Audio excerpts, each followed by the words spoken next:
Hello friends. Did you know that nearly 80% of those who watch my videos aren't subscribed? If you enjoy the content, I'd truly appreciate it if you hit that subscribe button. It helps a lot. Also, don't forget to leave a like and share your thoughts in the comments. Your interaction not only supports the channel's growth, but also helps these stories reach more people.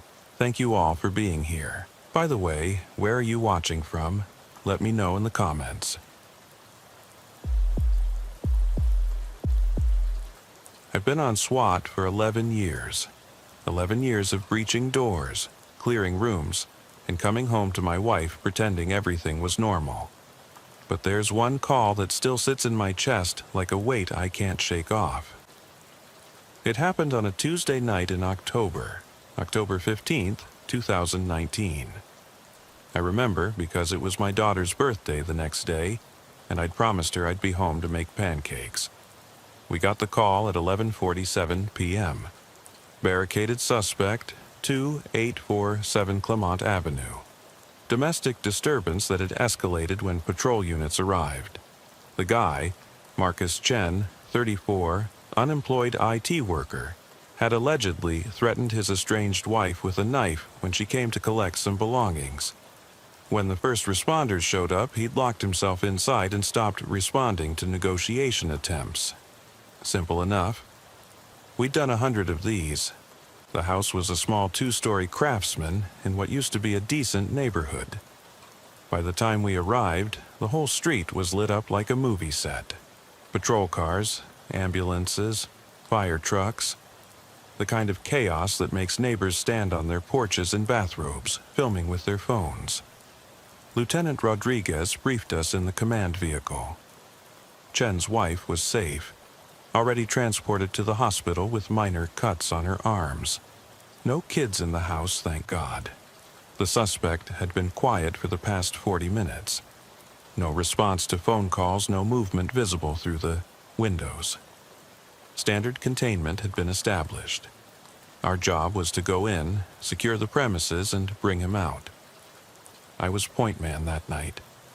Harris and Murphy flanked me, with Rodriguez calling plays from outside.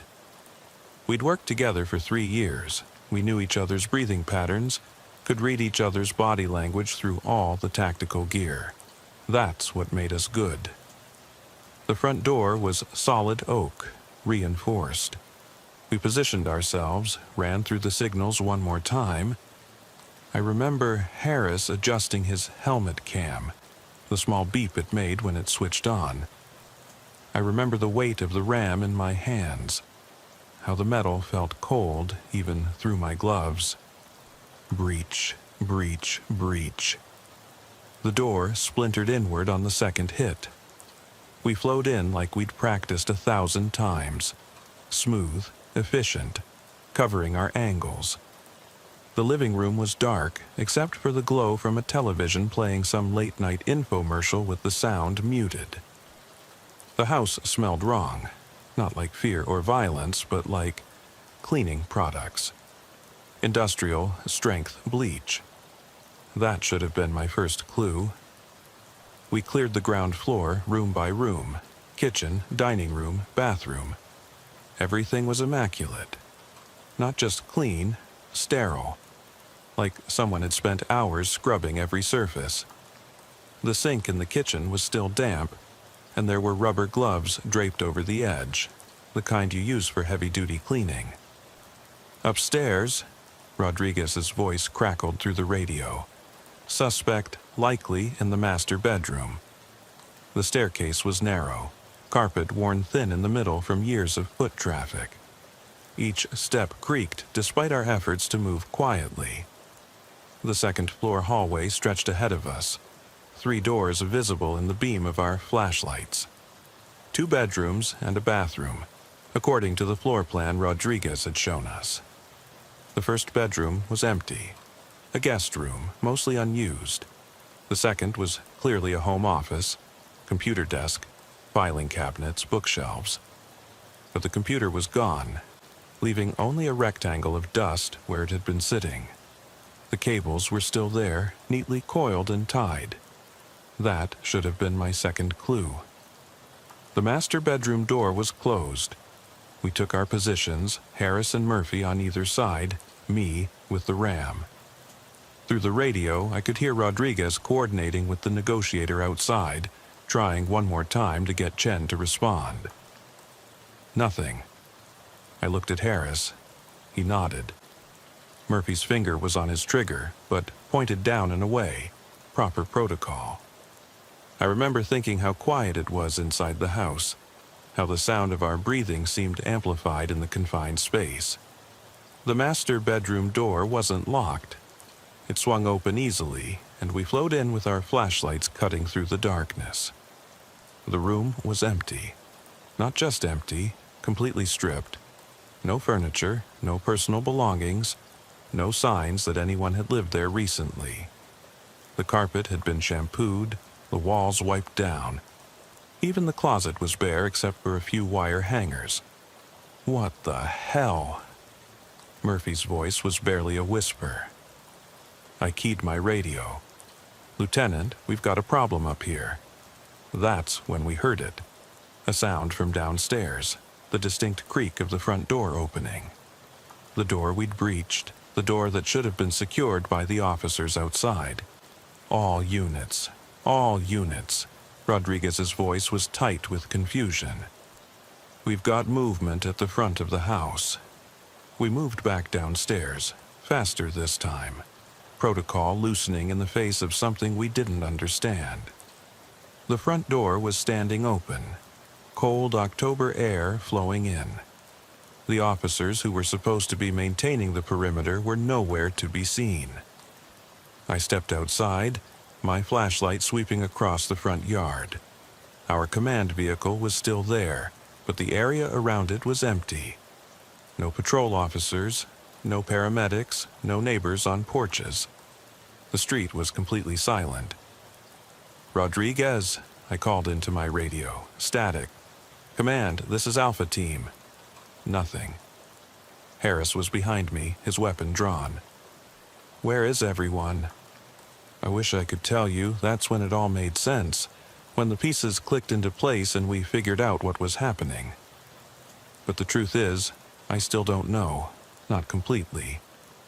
What I do know is that when we walked back toward the command vehicle, we found a manila envelope on the hood.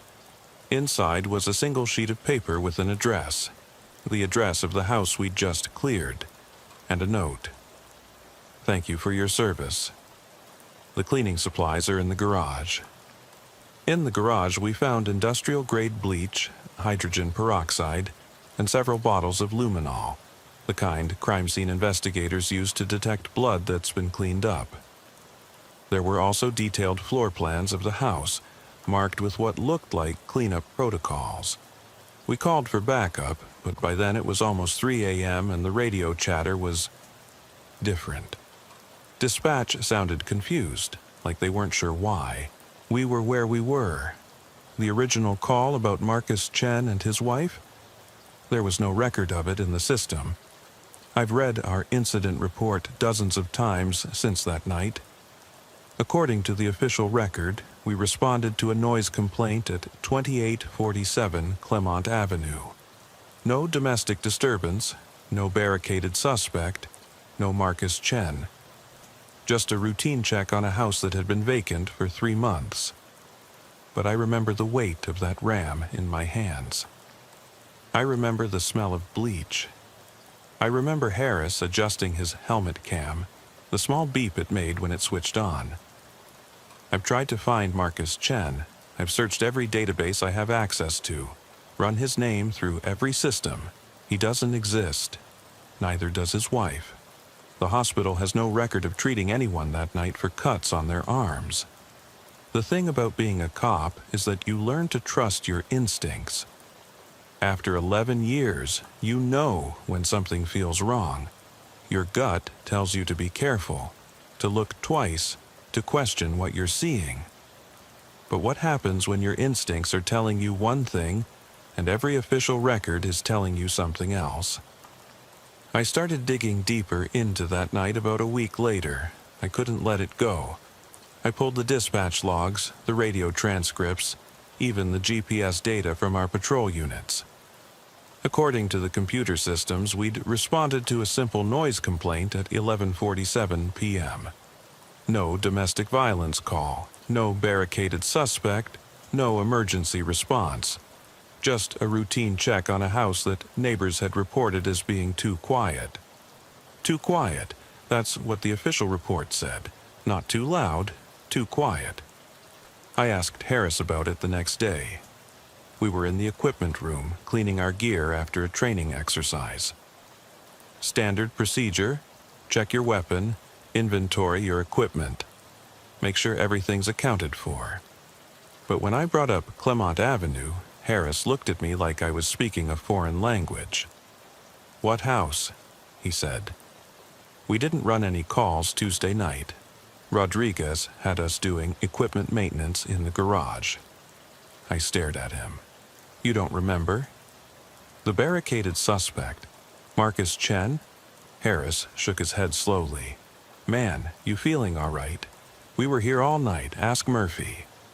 So I asked Murphy. Same response. Same confused look.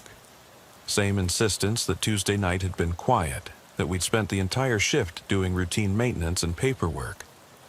I started questioning my own memory. Post-traumatic stress can do funny things to your mind.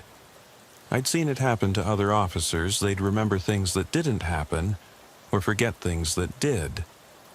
The human brain isn't designed to process the kind of stress we put it through on a regular basis. But I remembered details that felt too specific to be false memories. The weight of the ram, the sound of Harris's helmet cam, the smell of bleach, the manila envelope on the hood of the command vehicle.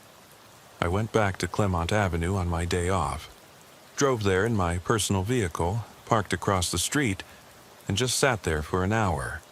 The house looked different in daylight, smaller, shabbier. The paint was peeling, the lawn was overgrown, and there was a for sale sign in the front yard that looked like it had been there for months. I knocked on the neighbor's door. An elderly woman answered, wearing a housecoat and slippers even though it was 2 in the afternoon. I showed her my badge, explained that I was following up on a noise complaint from the previous week.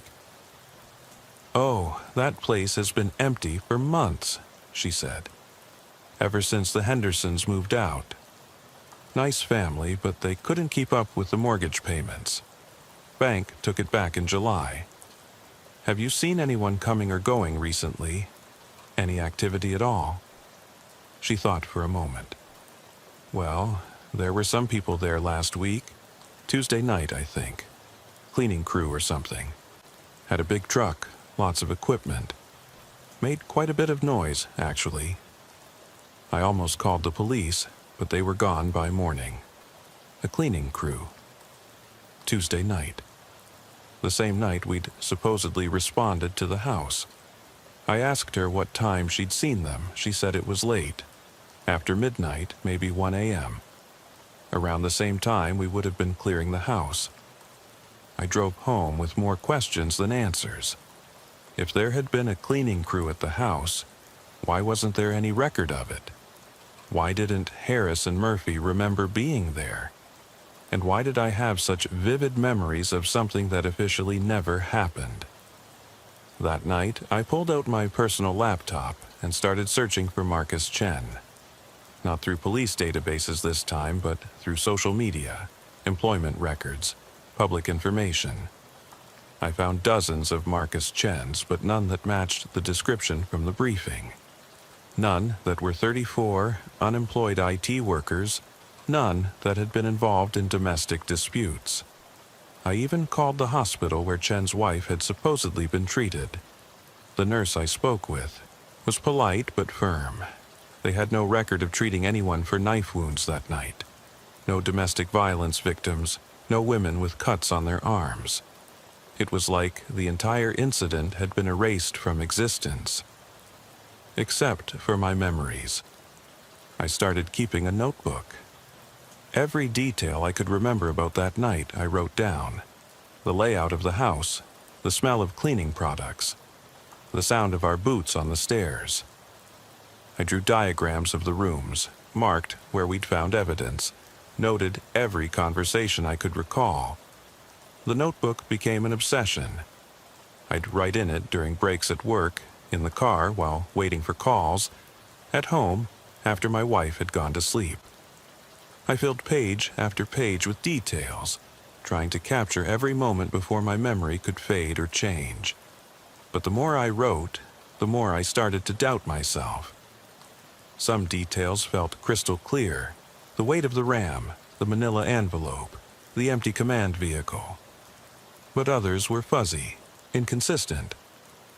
Had Rodriguez been in the command vehicle or on the radio? Had Murphy been on my left or my right when we breached the bedroom door? Memory is fragile. It changes every time you access it, like a file that gets corrupted each time you open it. The more I tried to remember that night, the less certain I became about what had actually happened. But I kept writing, because even if my memory was unreliable, even if I was going crazy, something had happened that night. Something that left me with questions I couldn't answer and a feeling in my gut that refused to go away. The feeling that I'd been used, that someone had orchestrated the entire event, used my team to accomplish something, and then erased all evidence that it had ever occurred. 3 weeks after Clemont Avenue, I was assigned to a new case. Not SWAT work. Rodriguez had put me on administrative duty pending a psychological evaluation. Standard procedure when an officer starts showing signs of stress or confusion. I wasn't suspended, just reassigned to desk work while the department shrink decided whether I was fit for active duty. The case was a missing person report. Janet Malloy, 67, hadn't been seen by her neighbors in 4 days. Her daughter had called from Oregon, worried because her mother hadn't answered her phone. Patrol had done a welfare check, found the house secure, but no sign of Mrs. Malloy. No signs of struggle, no evidence of foul play. Just an empty house and a woman who'd vanished without a trace. I was supposed to interview the neighbors, check local hospitals, follow up on any leads. Routine detective work. But when I saw the address, 2851 Clemont Avenue, my blood went cold. 4 houses down from where we'd breached that door. 4 houses down from the house that may or may not have existed in the way I remembered it. I drove to the address with my hands shaking. Janet Malloy's house was a mirror image of 2847. Same craftsman style, same small front yard, same narrow driveway. But this one was lived in. Garden gnomes on the porch, newspapers stacked by the front door. A car in the driveway with a thin layer of dust on the windshield. I knocked on the door, no answer. Used my flashlight to peer through the windows. The living room was furnished but empty. No signs of struggle, no overturned furniture, no evidence that anything violent had occurred. I walked around to the backyard. The rear door was unlocked. Standard procedure would be to wait for backup, call for a warrant, follow protocol. But I was already breaking protocol just by being there alone. And something about the unlocked door felt familiar, like déjà vu. I stepped inside. The house smelled like cleaning products. Not as strong as 2847, but the same industrial bleach smell that had hit me the night we breached the door. I moved through the rooms methodically, checking each space, looking for signs of Janet Malloy or evidence of what had happened to her. The kitchen was spotless. Too clean for a house where someone had been living. The sink was dry. The counters wiped down, the refrigerator humming but empty except for a few condiments and a carton of milk that had expired 3 days ago. Upstairs, I found the same pattern. The bedrooms were neat, organized, but somehow lifeless, like they'd been cleaned and arranged by someone who didn't actually live there. The master bedroom had personal items, photos on the nightstand, clothes in the closet, reading glasses on the bedside table, but they felt staged like props in a movie set. In the bathroom, I found something that made my heart race. A small plastic bag in the trash can, the kind used for medical waste. Inside were cotton swabs stained with what looked like blood, and a syringe with a bent needle. I photographed everything with my phone, then called it in. But when backup arrived, when the crime scene techs processed the house, when the report was filed, there was no mention of the medical waste. According to the official investigation, Janet Malloy had simply disappeared, leaving behind a clean house and no evidence of foul play. The bag I'd found in the bathroom was gone. The photos on my phone were there, but when I showed them to the investigating detective, he looked at me like I was losing my mind. "That's not blood," he said. "That's makeup remover, and that's not a syringe. It's an eyedropper. Mrs. Malloy probably had glaucoma or something. Used eye drops." I looked at the photos again. He was right. What I'd thought was blood looked like mascara residue. What I'd thought was a syringe looked like a small glass dropper. But I could have sworn I knew the difference between blood and makeup, between a syringe and an eyedropper. I'd seen both enough times to know. But the photos didn't lie, and neither did the detective's analysis. Janet Malloy was never found. The case went cold after 2 weeks. According to the official report, she'd likely suffered some kind of mental health episode, wandered off, and either died from exposure or started a new life somewhere else. It happens more often than people think, especially with elderly individuals experiencing early-stage dementia. But I kept thinking about the smell of bleach, about the unlocked door, about the medical waste that wasn't medical waste. I started walking the neighborhood during my off hours, talking to residents, asking questions about both houses. What I found was a pattern that made my skin crawl.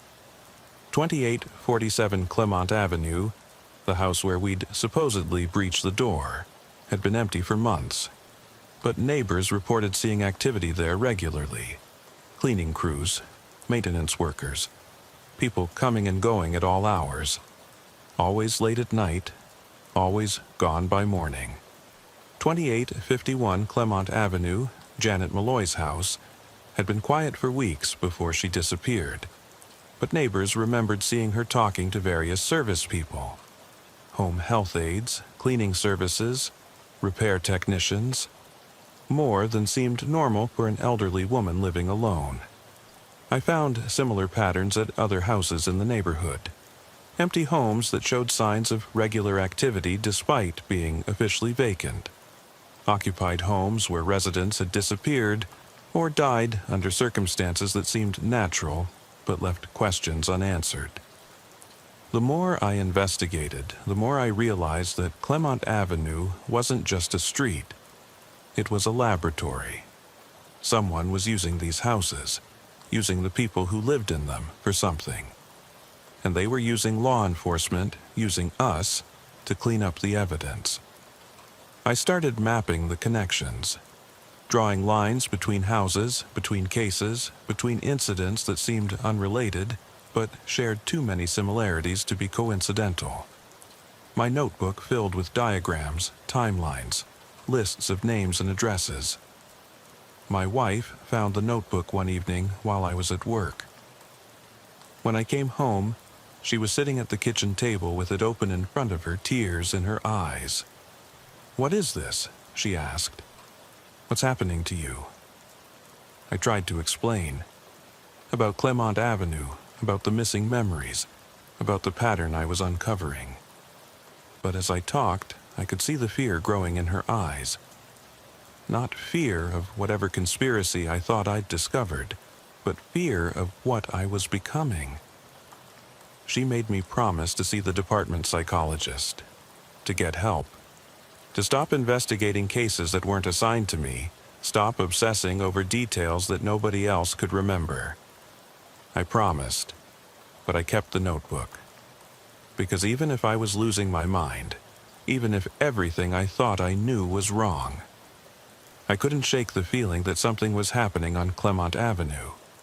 something that used people like Janet Malloy, used people like me, and then erased all evidence of its existence. Dr. Sarah Chen, no relation to the Marcus Chen who may or may not have existed, was the department psychologist. I'd been seeing her twice a week for a month, and she was starting to make progress. At least, that's what she told me. The sessions were in a small office on the third floor of the municipal building. Neutral colors, comfortable chairs, a box of tissues strategically placed on the side table.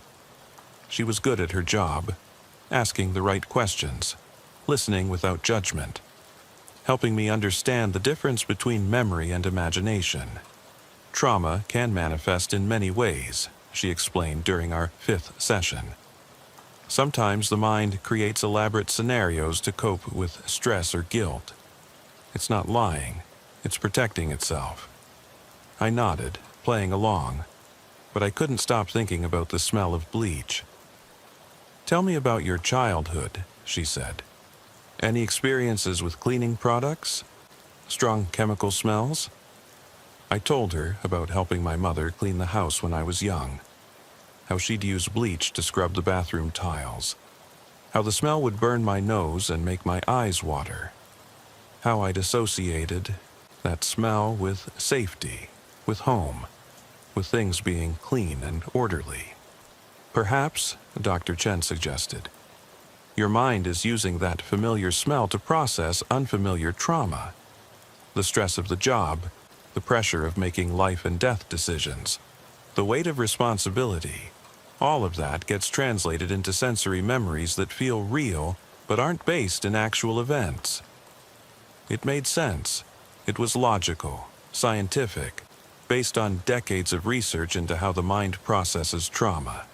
But it didn't explain why I could still smell bleach sometimes, walking down the street, sitting in my car, lying in bed at night. After 6 weeks of sessions, Dr. Chen cleared me for active duty. I was psychologically fit, she said. My stress levels were normal, my memory was reliable, and my judgment was sound.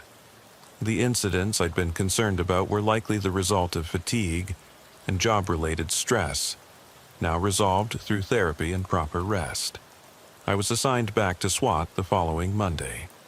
Rodriguez welcomed me back with a handshake and a smile.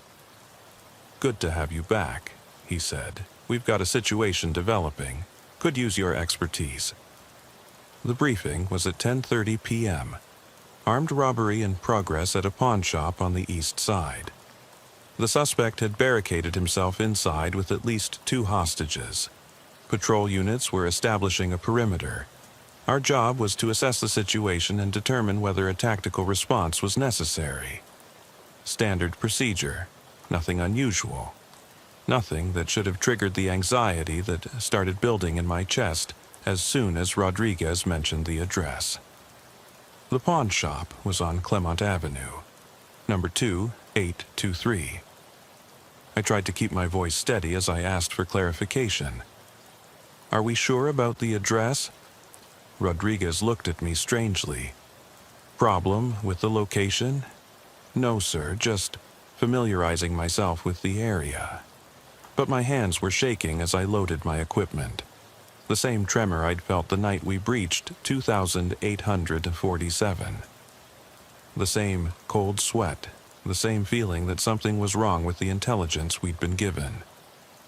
The ride to the scene was quiet. Harris and Murphy made small talk about the weather, about their kids, about anything except the job ahead. I stared out the window, watching the street numbers decrease as we approached our destination. I held my breath as we passed Janet Malloy's house. It was dark, empty, with a new "for sale" sign in the front yard. No signs of the investigation that had consumed weeks of my life.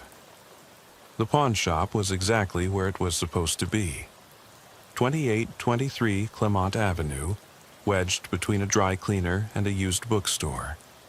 Both neighboring businesses were closed for the night, their windows dark, their parking lots empty. But something was wrong with the scene.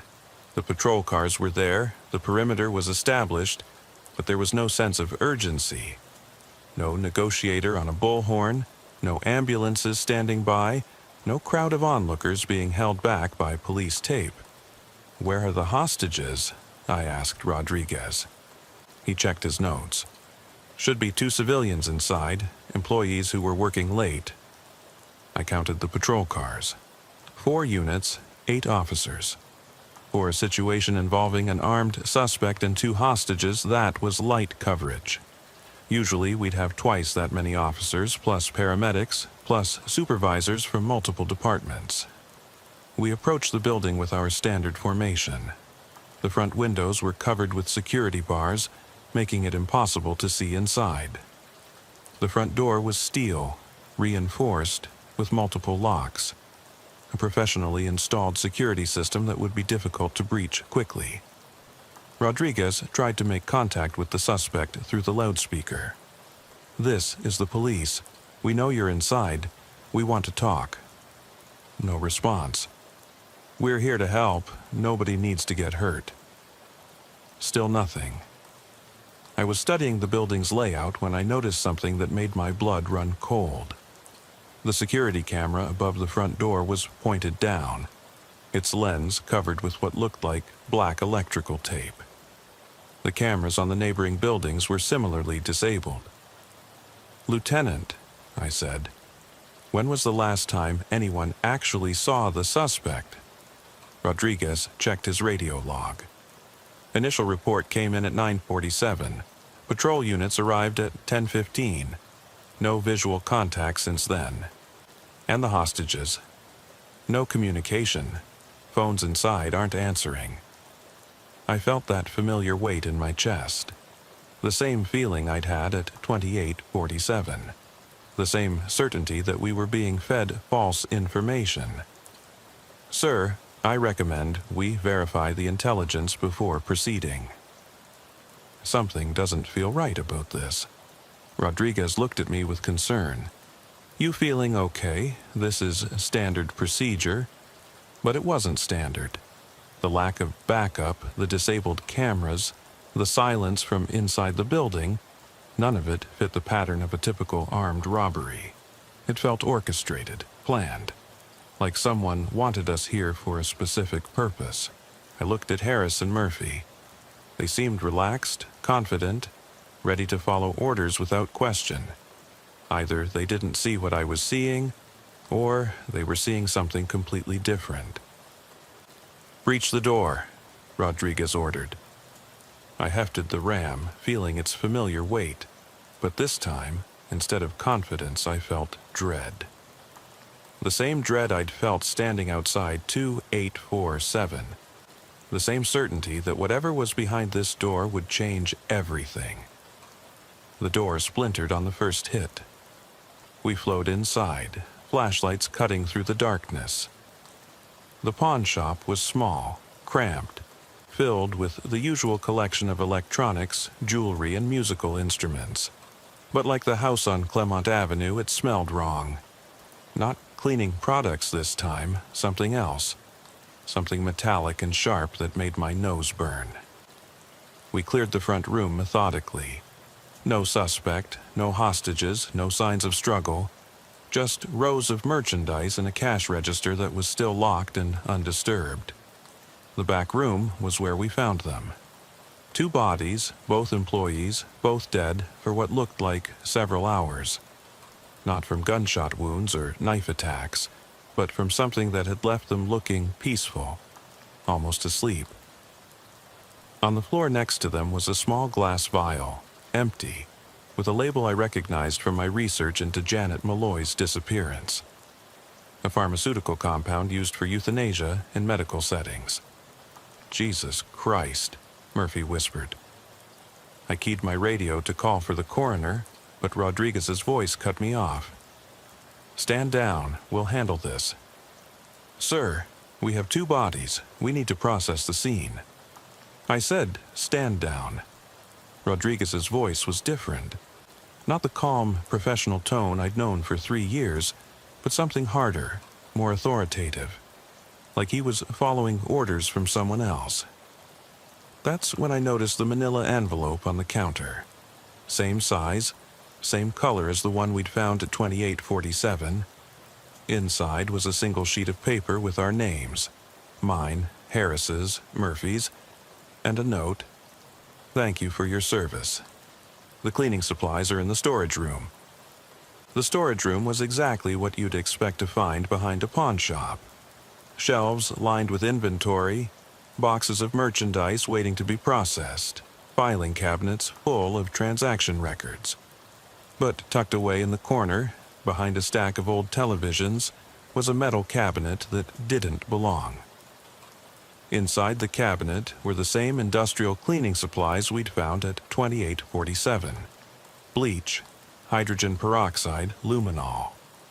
But there were also other things. Medical supplies, syringes, small glass vials labeled with chemical names I didn't recognize, and photographs, dozens of them.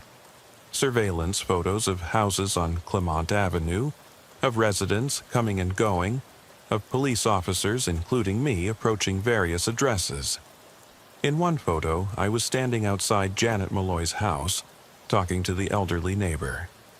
In another, I was sitting in my car across from 2847, watching the empty building. Someone had been documenting my investigation, tracking my movements, cataloging my obsession with the street. "What the hell is this?" Harris asked, looking over my shoulder. But when I turned around, Harris wasn't there. Neither was Murphy. I was alone in the storage room, surrounded by evidence of something I didn't understand. I called out for them. No response. I walked back through the pawn shop, checking every corner, every hiding spot. The building was empty except for the two bodies in the back room. Outside, the scene had changed. The patrol cars were gone. The perimeter had been lifted. The street was quiet, normal, like nothing had ever happened. I tried my radio, static. I tried my cell phone, no signal. I walked back to where our command vehicle should have been parked. It was gone. In its place was a different car, a black sedan with tinted windows. The engine was running, the driver's door open, the keys in the ignition. On the passenger seat was another manila envelope. This one contained my badge, my weapon, and a letter of resignation dated 3 months in the future. The letter was typed on department letterhead, signed with my name in handwriting that looked like mine but felt foreign. The letter cited personal reasons for my departure from the police force: stress, family obligations, a desire to pursue other opportunities. It was professional, polite, and completely fictional. Underneath the resignation letter was a psychiatric evaluation. Dr. Sarah Chen's signature at the bottom, recommending that I be placed on permanent disability due to stress-related psychosis. The evaluation described my obsession with Clement Avenue, my false memories of incidents that never occurred, my inability to distinguish between reality and delusion. According to the report, I was a danger to myself and others, unfit for duty, requiring immediate medical intervention and long-term psychiatric care. I stood in the empty street, holding documents that described a future I hadn't chosen, a diagnosis I hadn't received, a fate that had been decided for me by people I'd never met. The sedan's engine continued to idle, waiting for me to get inside, to drive away, to accept whatever role I was supposed to play in this elaborate performance. Instead, I walked back to the pawn shop. The front door was locked now, the security bars in place, the building dark and silent. But I could still smell that metallic scent, still feel the weight of what I'd seen in the back room. I used the ram I'd left inside to break the lock. The door splintered, and I stepped back into the darkness. The bodies were gone. The storage room was empty. The photographs, the medical supplies, the cleaning products, all of it had vanished. The building looked like it had been professionally cleaned, sanitized, restored to its original state. On the counter where the manila envelope had been, there was now a receipt. A purchase order for cleaning services, dated that night, paid for by a company I'd never heard of. The service description was simple: complete decontamination and restoration. I walked through the building one more time, looking for any trace of what I'd seen. But it was like the bodies had never existed, like the evidence had been a hallucination, like the entire night had been a product of my deteriorating mind, except for the smell. That metallic scent lingered in the air, faint but unmistakable. The smell of something that had been alive and wasn't anymore. I left the pawn shop and walked back to the sedan. The engine was still running, the documents still waiting on the passenger seat. But now there was something else. A GPS device, already programmed with a destination. An address I didn't recognize in a city I'd never visited. The screen showed a route that would take me away from Clement Avenue, away from the neighborhood I'd been investigating, away from the life I'd built over 11 years of police work. I got in the car, not because I wanted to, but because I didn't know what else to do. The alternative was to stay on Clement Avenue, to continue investigating incidents that officially never happened, to pursue suspects who didn't exist, and victims who had vanished without a trace. The GPS spoke in a calm, female voice. Proceed to the highlighted route. I put the car in drive and pulled away from the curb. In the rearview mirror, I could see the pawn shop receding into the distance. Its windows dark, its secrets buried beneath layers of professional cleaning and official documentation. But I could still smell that metallic scent. And I knew that somewhere, in some other city, on some other street, there was another officer like me. Another SWAT team getting ready to breach a door they shouldn't open, to clear a scene they weren't meant to understand. The GPS continued to guide me through the empty streets, away from everything I'd known, toward a destination I couldn't imagine. In half a mile, turn right. I turned right, following orders I didn't understand, from people I'd never met, toward a purpose I couldn't fathom. The city lights grew smaller in my rearview mirror. The radio played soft music, interrupted occasionally by traffic reports and weather updates. Normal sounds from a normal world, where none of this had ever happened. Continue straight for 15 miles. I continued straight, driving through the night, carrying documents that proved I was insane and memories that proved I wasn't. Somewhere behind me, Clement Avenue was returning to normal. The houses were quiet, the streets were empty, and the only evidence of what had happened was a faint smell of bleach and the ghost of a police officer who'd asked too many questions. I drove for 3 hours before I had to stop. The GPS had taken me through small towns and rural highways, past empty fields and sleeping neighborhoods, toward a destination that seemed to be getting farther away with each mile. The gas station was one of those 24-hour places that survive on truck drivers and insomniacs. Fluorescent lights, energy drinks, and coffee that had been sitting in the pot since the previous afternoon. The kind of place where nobody asks questions and everybody minds their own business. I filled the tank and went inside to pay. The clerk was a kid, maybe 19, with tattoos covering his arms and a look of profound boredom. He glanced at me briefly, then back at his phone. "That'll be $37.50, he said without looking up. I handed him 2 20s and waited for change. That's when I noticed the security camera above the register was pointing down, its lens covered with black electrical tape, just like the cameras at the pawn shop.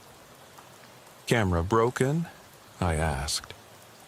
The kid looked up, confused. "What camera?" I pointed to the obvious security system mounted on the wall. He followed my gaze, then looked back, at me like I was speaking a foreign language. "There's no camera there, man, just the smoke detector." I looked again. He was right. What I thought was a disabled security camera was just a standard smoke detector. White plastic with a small red LED.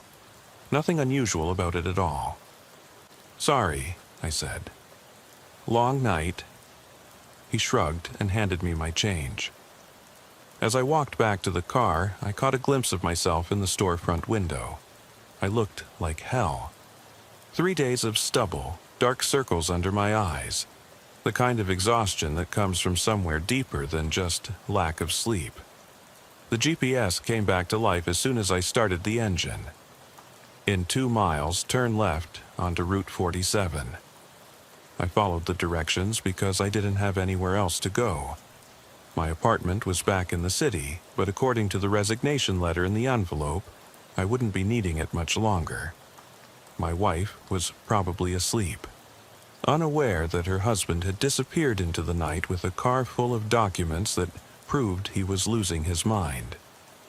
Route 47 was a 2-lane highway that cut through farmland and forest. No street lights, no other traffic, just the black sedan's headlights cutting through the darkness. The kind of road where you could drive for hours without seeing another human being. After 20 minutes, the GPS announced my destination. In 500 feet, turn right onto Maple Ridge Road. Maple Ridge Road wasn't on any map I'd ever seen. It was barely wide enough for one car, unpaved, cutting through dense woods that seemed to swallow the headlights. The GPS showed my location as a blank spot. No roads or landmarks marked. After another mile, I saw lights ahead. Not street lights or house lights, but something industrial. Floodlights mounted on tall poles, illuminating a compound of low buildings surrounded by chain-link fence. The GPS guided me to a gatehouse where a security guard was waiting. He was dressed in a uniform I didn't recognize. Not police, not military, not private security. Something else.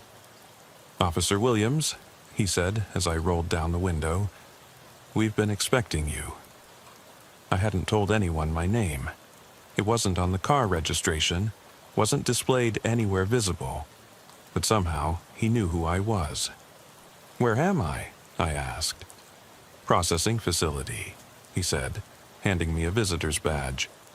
"Follow the road to Building 7. Someone will meet you there." The gate opened automatically. I drove through, following signs that directed me past several identical buildings.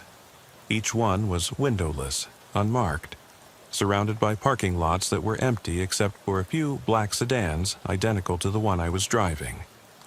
Building 7 was larger than the others, with loading docks and what looked like medical equipment visible through partially open bay doors. I parked in a space marked Visiting Personnel and walked to the main entrance. The lobby was sterile, professional, like a medical clinic or government office. Tile floors, fluorescent lighting, chairs arranged in neat rows. Behind a reception desk sat a woman in her 40s, dressed in scrubs, typing on a computer. "Officer Williams," she said without looking up. "Right on time." "I think there's been a mistake," I said. "I'm not sure why I'm here." She finally looked at me, her expression patient but not particularly sympathetic. "Dr. Chen is waiting for you in conference room 3. Down the hall, second door on the left." Dr. Chen. The same Dr. Chen who'd been treating me for stress-related psychosis. The same Dr. Chen who'd signed the psychiatric evaluation that declared me unfit for duty. I found conference room 3 and knocked on the door. A familiar voice called for me to enter. Dr. Chen was sitting at a conference table with 2 other people I didn't recognize, a man in a business suit and a woman in medical scrubs. In front of them were files, documents, and a laptop displaying what looked like surveillance footage. "Please, sit down," Dr. Chen said, gesturing to a chair across from them. I remained standing. "What is this place?" "This is where we help people like you," she said. people who've seen things they weren't supposed to see, who remember things that officially never happened. The man in the suit opened one of the files. "Officer Williams, you've been investigating incidents on Clement Avenue for the past 2 months. Despite being told repeatedly that these incidents didn't occur, you've continued to pursue leads that don't exist and suspects who were never real." "Marcus Chen was real," I said. "Janet Malloy was real. The pawn shop robbery was a psychological exercise," the woman in scrubs interrupted, "designed to help you process trauma in a controlled environment. Everything you experienced was carefully orchestrated to allow your mind to work through the stress of your job." Dr. Chen pulled out a tablet and showed me footage from what looked like the pawn shop. But in this version, there were no bodies in the back room, no medica, supplies in the storage room. Just me, alone, talking to people who weren't there, responding to situations that existed only in my mind. "The human brain is remarkably resilient," Dr. Chen explained. "When faced with trauma it can't process. It creates elaborate scenarios to make sense of the incomprehensible. What you've been experiencing isn't reality. It's your mind's way of coping with the stress of being a police officer." I watched the footage of myself clearing empty rooms, talking to invisible suspects, finding evidence that wasn't there. It was convincing, professional, the kind of thing that would hold up in court or a psychiatric evaluation. The cleaning supplies, the manila envelopes, the disabled cameras, all of it was carefully designed to trigger specific responses, the man in the suit said. "We've been studying stress-related psychosis in law enforcement for years. You're part of a pilot program to develop better treatment protocols." "Then why don't I remember volunteering for this program?" "Because voluntary participation would compromise the results," Dr. Chen said. "Your responses needed to be genuine, unfiltered by conscious knowledge of the experiment." The woman in scrubs slid a document across the table. "This is your consent form, signed 3 months ago, when you first reported stress-related symptoms to your supervisor." I looked at the document. My signature at the bottom, witnessed and notarized. Legal authorization for experimental psychiatric treatment, including the use of controlled scenarios and memory modification techniques. But I didn't remember signing it. I didn't remember reporting stress symptoms to Rodriguez. I didn't remember volunteering for anything. "The good news, Doctor," Chen continued, "is that the treatment has been successful. Your stress levels have decreased significantly, and you're no longer experiencing the nightmares and anxiety attacks that brought you into the program. What happens now?" "Now you complete the program," the man in the suit said. "You'll spend the next 2 weeks here, undergoing debriefing and memory consolidation. When you leave, you'll remember your time as a police officer fondly, without the trauma that was destroying your mental health." "And if I refuse?" Dr. Chen's expression didn't change. "Officer Williams, you've been declared unfit for duty due to stress-related psychosis. You're currently experiencing a complete break from reality. The choice isn't whether to accept treatment. It's whether to accept treatment here, in a comfortable facility designed to help you, or in a state psychiatric hospital where the accommodations are less pleasant." I looked around the conference room. Clean, professional, designed to look like a place where decisions were made collaboratively. But the door was closed, the windows were barred, and I was beginning to understand that I wasn't here as a patient seeking help. I was here as a problem that needed to be solved. The room they gave me was on the 3rd floor, with a view of the parking lot and the fence that surrounded the compound. Comfortable bed, private bathroom, television with cable channels. It looked like a hotel room, if you ignored the fact that the windows didn't open and the door locked from the outside. I spent the first day trying to understand what was happening to me, The documents in the manila envelope were convincing. Psychiatric evaluations, treatment consent forms, medical records showing a pattern of deteriorating mental health that justified involuntary commitment. According to the files, I'd been struggling with stress-related psychosis for months. Paranoid delusions, false memories, inability to distinguish between reality and hallucination. The incidents on Clemont Avenue were symptoms of a complete psychological breakdown, manifestations of a mind that could no longer cope with the demands of police work. It was all very logical, very scientific, very believable. Except for the smell.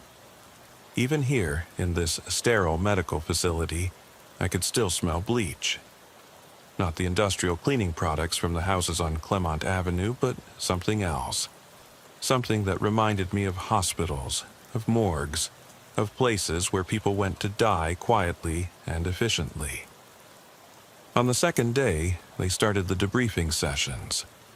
Dr. Chen would sit across from me in a small office, asking questions about my memories, helping me understand which experiences were real and which were products of my diseased mind.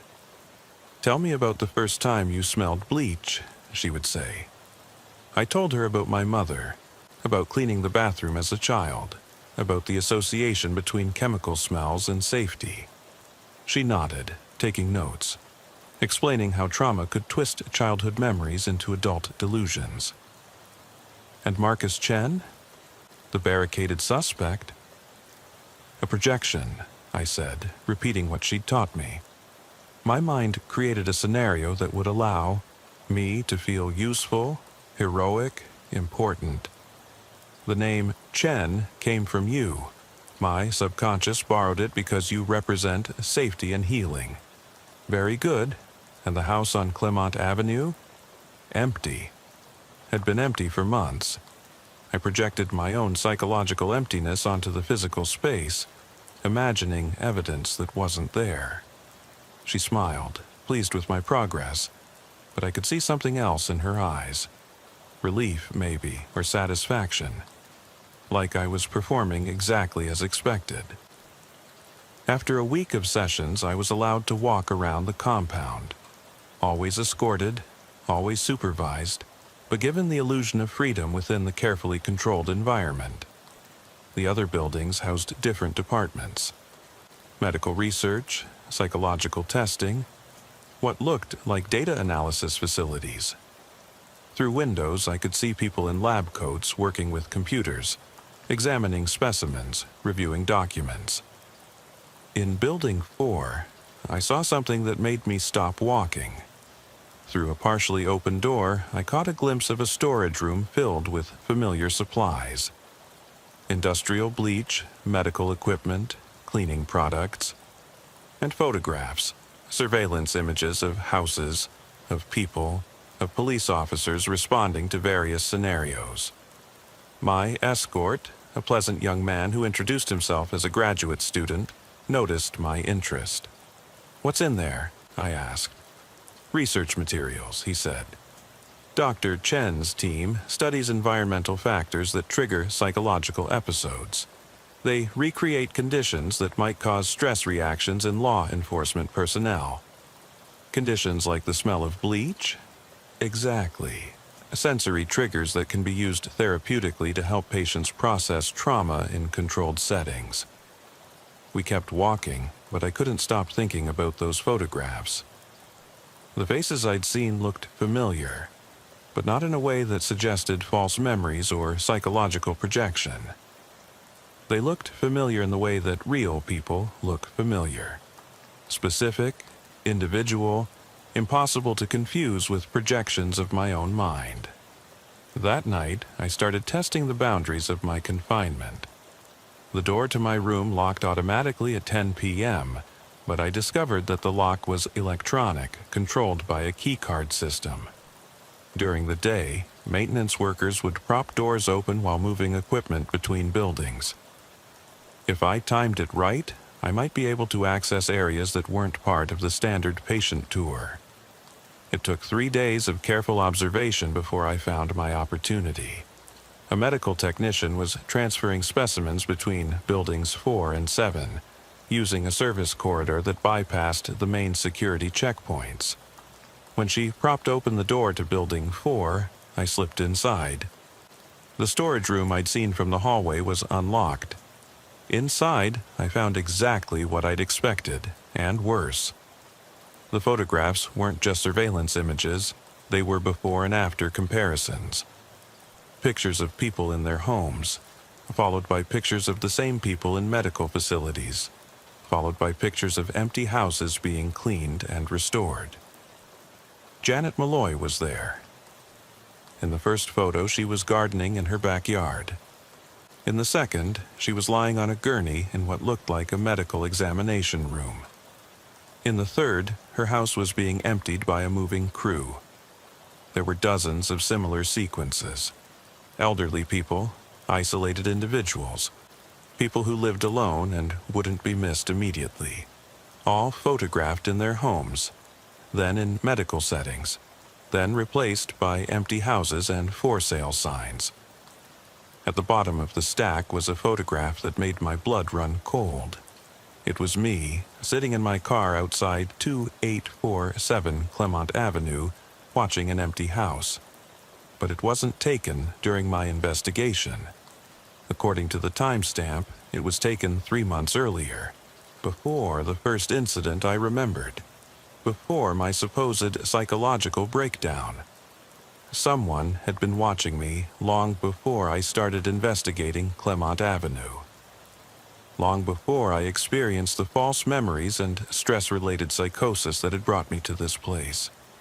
I photographed everything with my phone, then slipped back out of the building. But when I tried to review the images later, they were gone. Not deleted, simply absent, as if I'd never taken them at all. The next morning, Dr. Chen seemed different during our session. More direct, less patient, like someone who'd run out of time for pretense. "Officer Williams, we need to discuss your discharge plan." I thought I had another week of treatment. "Your progress has been remarkable. We're confident that you're ready to return to civilian life." She slid a document across the table. It was a lease agreement for an apartment in a city I'd never visited, along with job placement information for a security company I'd never heard of. "This is your new life," she said. "Fresh start, new identity, no connection to your previous experiences in law enforcement. You'll find it very peaceful." "What if I don't want a new life?" Her smile didn't reach her eyes. "Officer Williams, you don't have a choice. The person you used to be no longer exists. That man suffered a complete psychological breakdown and has been declared permanently disabled. This facility, this treatment, this conversation, none of it will be part of your memory after tomorrow. Memory modification, memory integration, will help your mind to organize your experiences in a way that allows you to function normally. The trauma, the false memories, the obsession with Clemont Avenue, all of it will be processed and filed away where it can't hurt you anymore." I looked at the lease agreement, at the job placement documents, at the carefully planned future that had been designed for me by people I'd never met. What happened to the real residents of Clemont Avenue? Dr. Chen closed her file. "There were no real residents, Officer Williams. There was only your mind, creating elaborate scenarios to cope with trauma you couldn't process. But I could still smell bleach. Faint, but unmistakable. The scent of something that had been cleaned away, erased, made to disappear without a trace. That night, as I lay in my comfortable bed in my locked room, I understood what was happening. This wasn't a medical facility. It wasn't a research center.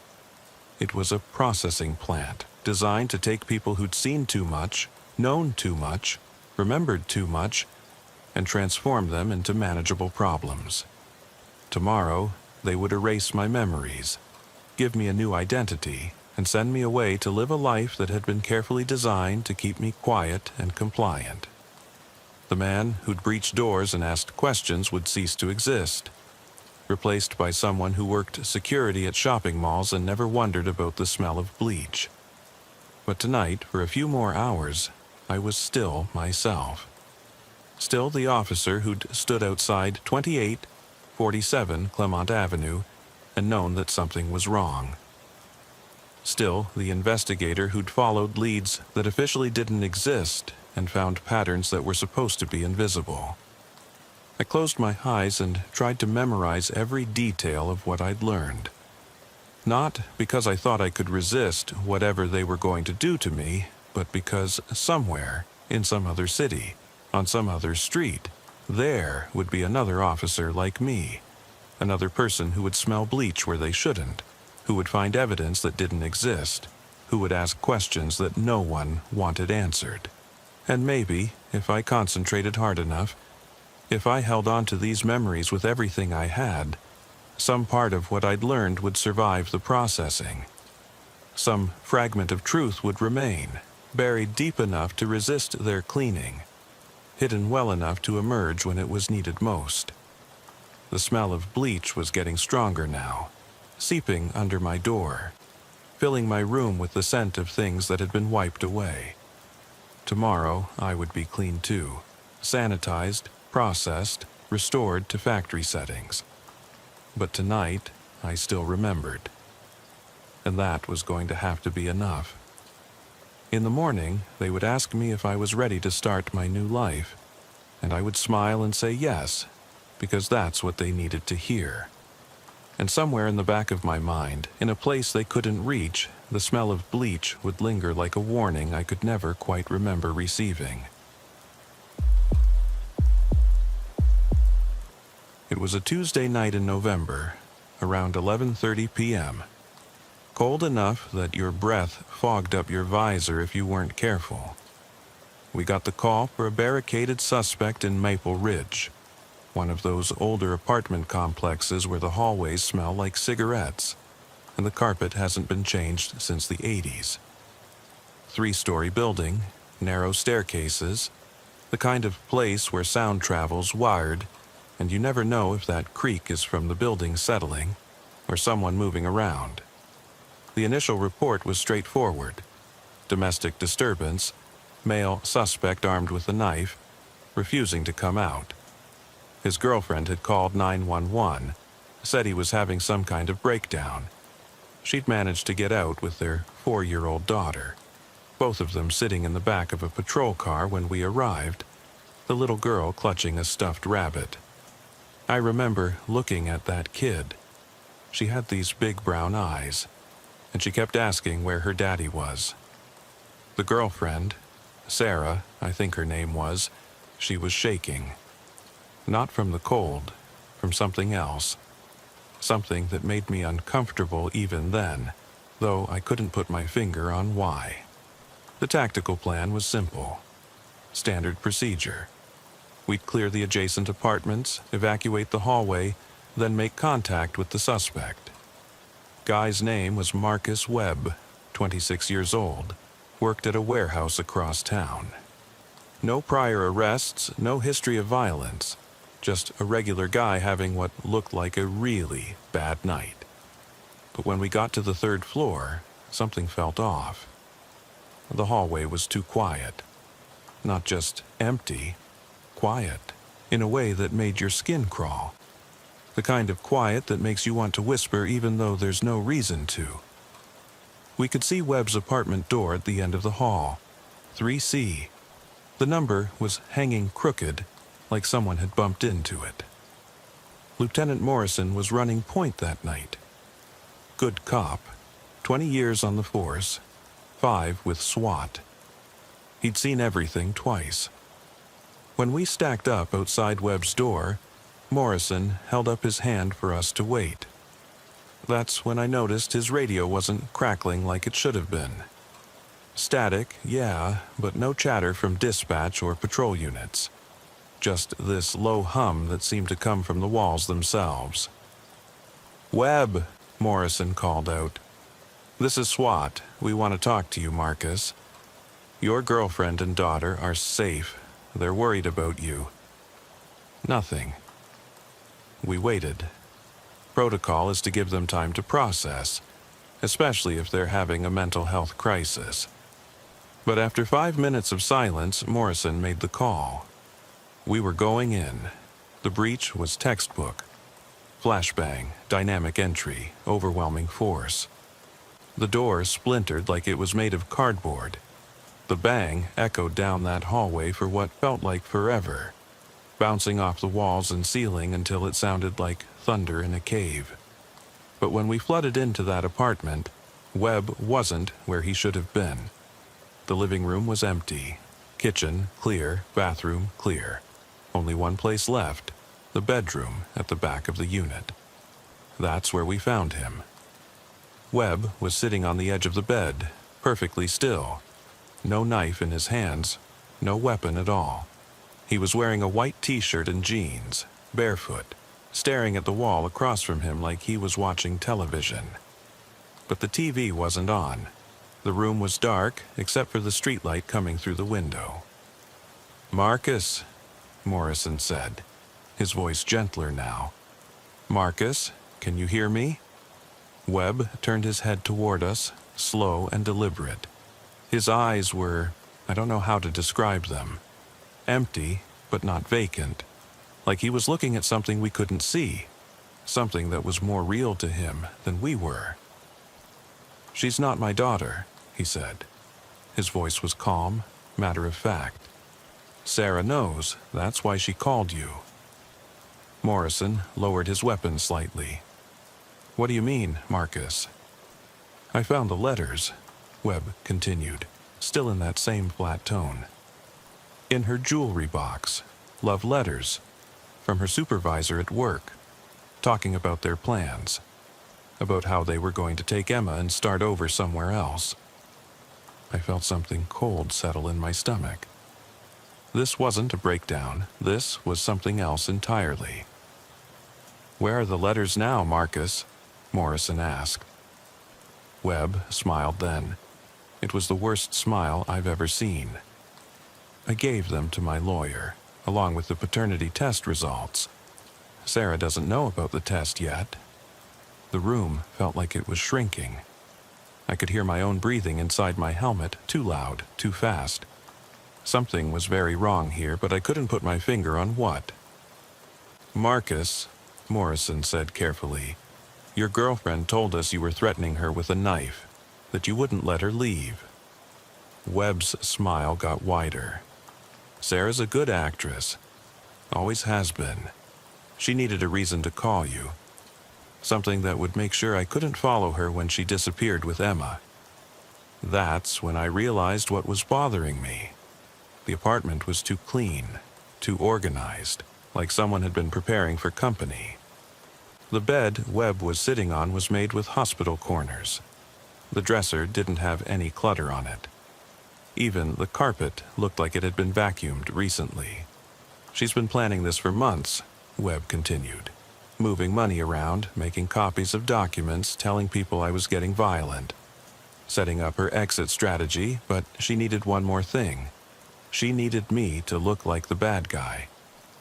Morrison's radio crackled then, cutting through the silence. "Alpha Team, what's your status?" "We've got the suspect in custody," Morrison replied. "Stand by." But Webb wasn't in custody. He was just sitting there talking to us like we were having a conversation at a coffee shop. And something about that made my hands shake. "The thing is," Webb said, "I never called her bluff. I never demanded a paternity test. I just accepted it. Emma looked like Sarah, and Sarah said she was mine, so I believed her. For 4 years, I believed her." He reached into his pocket then, slowly, keeping his hands visible. Morrison tensed, but Webb just pulled out a piece of paper, folded into a small square. "DNA test results," he said, holding it up. "Want to guess what they say?"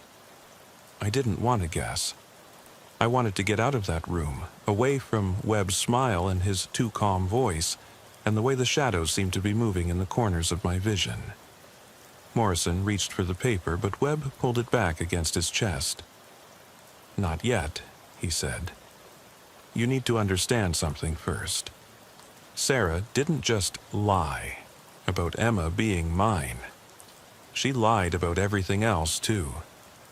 He stood up from the bed, moving with the kind of deliberate slowness that made my trigger finger itch, but his hands stayed visible, empty except for that folded paper. "She told you I was armed with a knife, right?" Webb asked. "Threatening her and Emma?" Morrison nodded. "That's what she reported.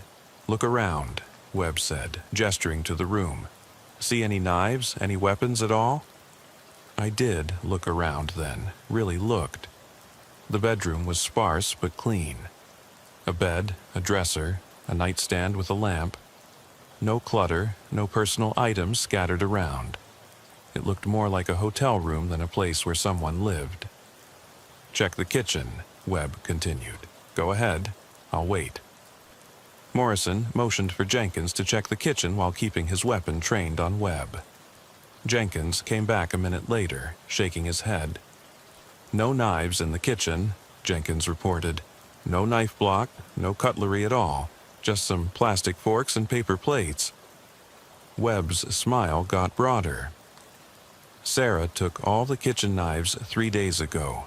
Said she was taking them to be sharpened. Funny thing is, I've been eating takeout ever since, wondering when she was going to bring them back." Something cold was spreading through my chest. Why would she do that? "Because you can't threaten someone with a knife if you don't have one," Webb said simply. She needed to make sure her story would hold up, at least until she got what she wanted. Morrison's radio crackled again. "Alpha Team, we need you to expedite. We've got reports of shots fired across town." "Copy that," Morrison replied. "We're wrapping up here." But I wasn't ready to wrap up. Something about this whole situation felt wrong, like we were missing something important. Webb was too calm, too prepared. And those details, the missing knives, the too clean apartment, the way he kept talking about Sarah's plan, it all felt rehearsed somehow. "Marcus," I said, "what did you want to happen tonight?" He looked at me then, really looked at me, and I saw something in his eyes that made my skin crawl. Not fear, not desperation, something that looked almost like gratitude. "I wanted witnesses," he said. "People who couldn't be bought or threatened or manipulated. People who would have to tell the truth about what they found here." "Which is what?" Morrison asked. Webb walked to the window, looking down at the parking lot where the patrol cars were parked. "Come see for yourself."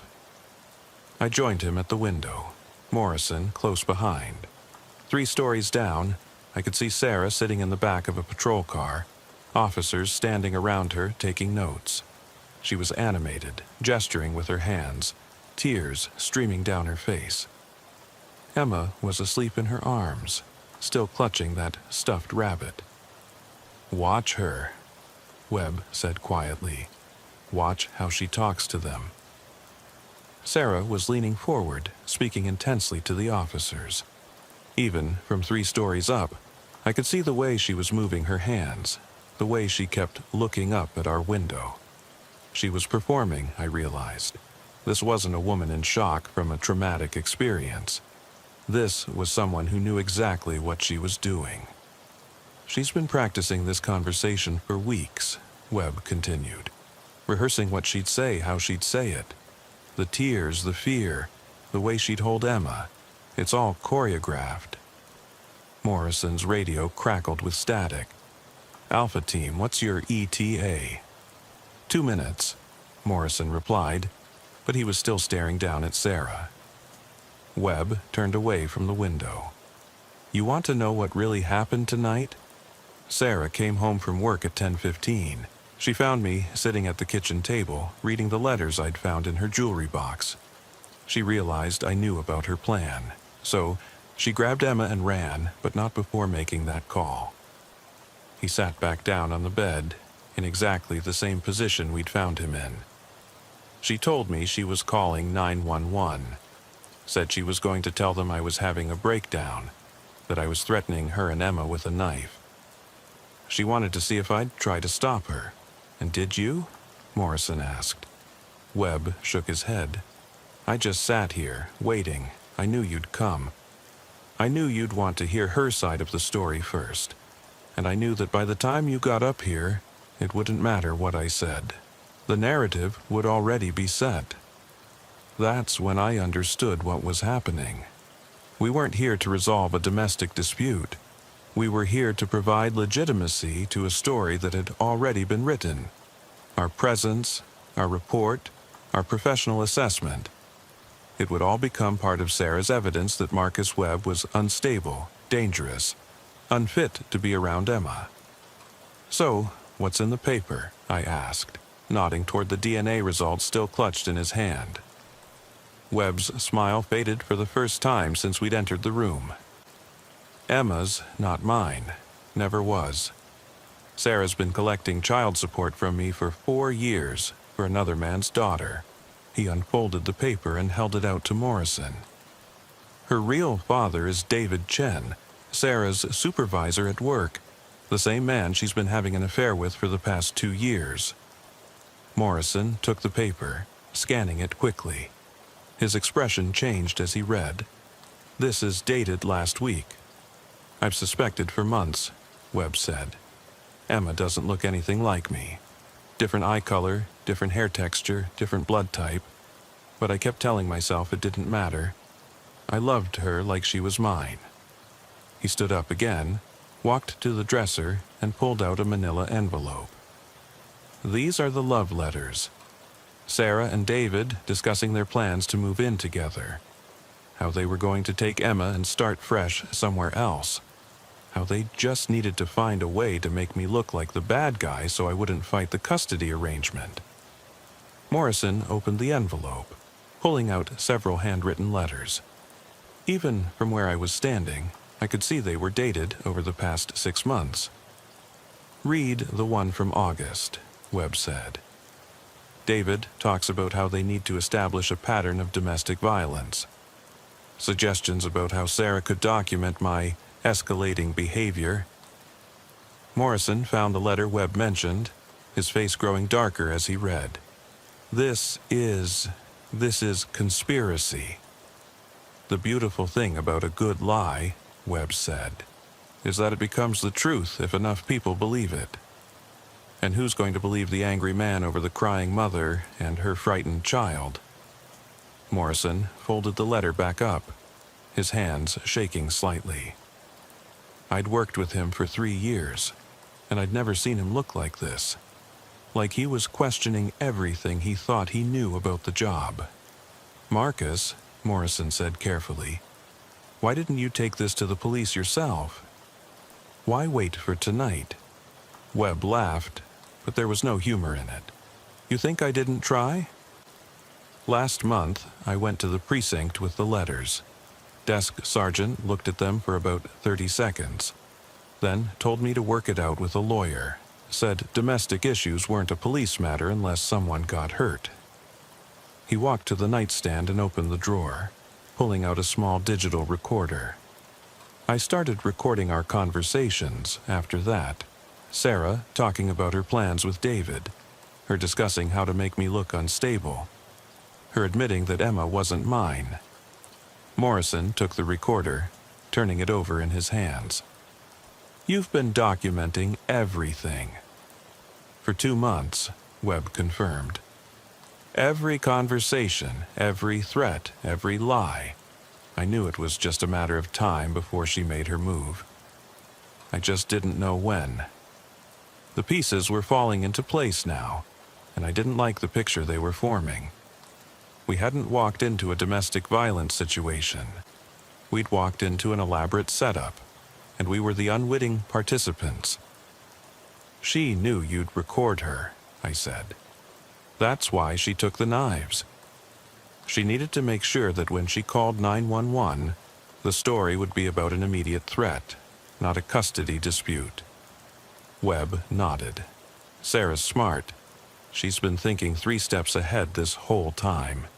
She knew that if she could get SWAT to respond to a domestic violence call, it would carry more weight than just a regular police report. Morrison's radio crackled again. "Alpha Team, we need you to clear the scene. We've got a priority call coming in." "Copy," Morrison replied, but he made no move to leave. "Marcus, I need you to understand something. Regardless of what's been going on between you and Sarah, we still have to respond to the call as it was reported. You're still going to have to come with us." Webb stood up from the bed, holding his hands out in front of him. "I know. I've been ready for this since Sarah made the call, but I need you to promise me something." "What's that?" "Take the evidence with you, the letters, the DNA test, the recordings. Don't let them disappear into some property room where they'll never be seen again." Morrison looked at me, then back at Webb. "This is all going to come out in court anyway. If what you're saying is true, your lawyer will be able to use all of this."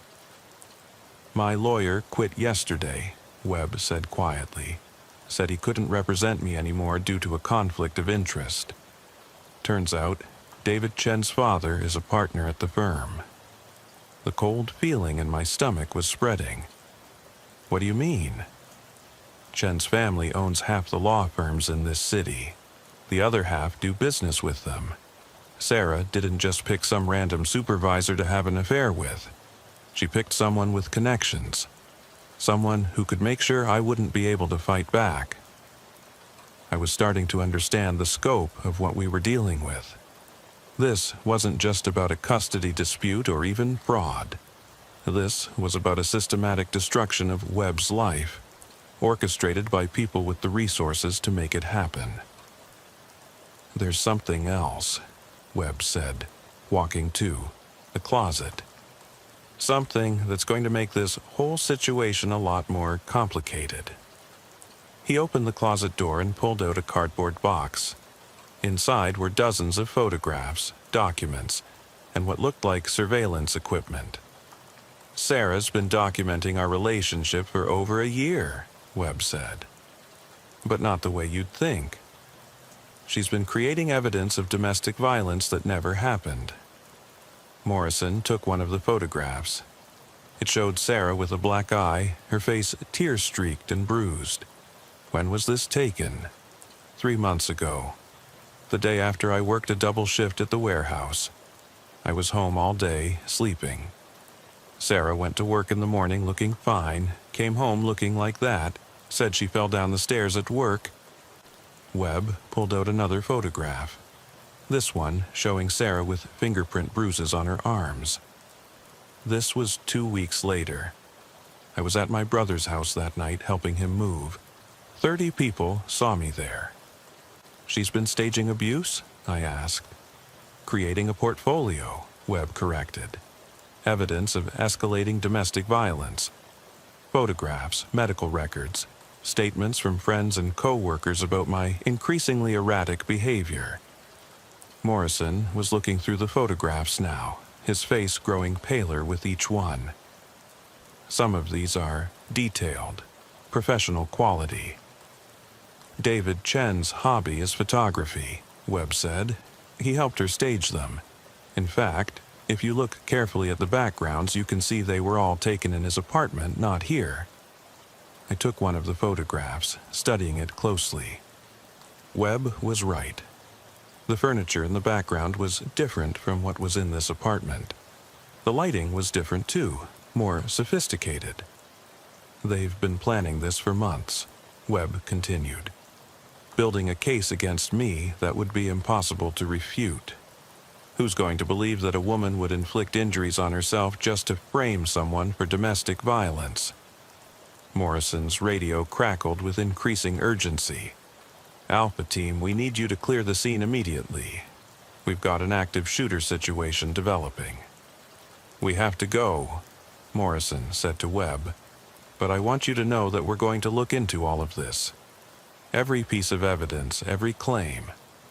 Webb smiled that same sad smile.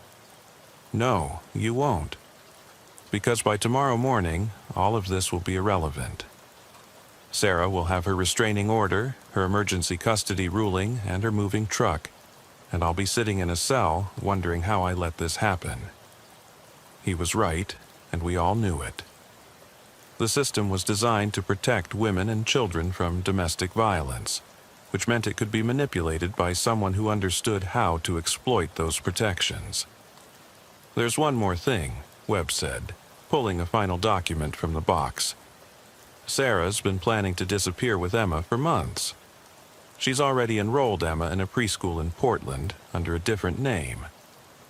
Morrison took the document, a preschool enrollment form filled out in Sarah's handwriting. The name on the form was Emma Chen, not Emma Webb. "She's been using David's last name," Webb said. "They've been presenting themselves as a family for months.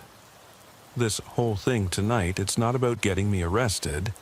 It's about buying time for them to disappear before anyone can question their story." That's when I realized what we were really dealing with. We weren't just witnesses to a custody dispute. We were accessories to a kidnapping that hadn't happened yet. Morrison was studying the enrollment form when his radio exploded with chatter. "All units, we have shots fired at the Oak Street Shopping Center. Multiple casualties reported. Alpha Team, we need you to respond immediately." "Copy that," Morrison replied, but he was still looking at the document in his hands. "Marcus, we need to go," Webb interrupted. "People are hurt. That's more important than my problems." But I couldn't let it go. Something about this whole situation was eating at me. Something beyond just the complexity of the fraud Sarah had orchestrated. "The timing," I said suddenly. "The timing of this call tonight, it's not a coincidence." Morrison looked at me. "What do you mean?"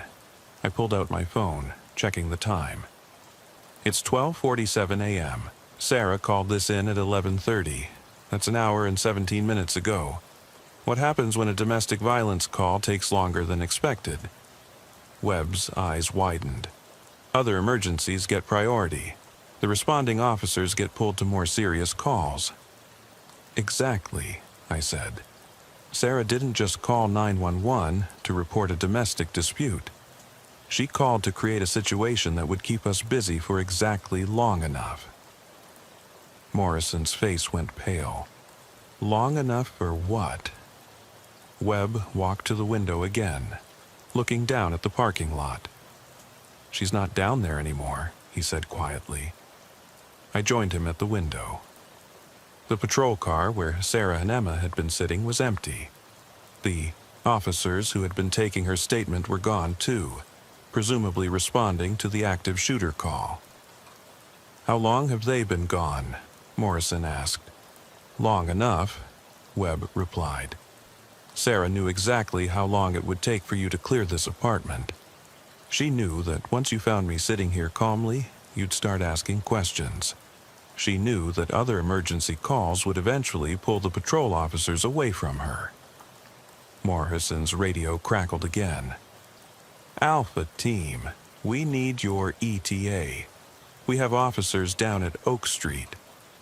2 minutes, Morrison replied automatically, but he was still staring out the window.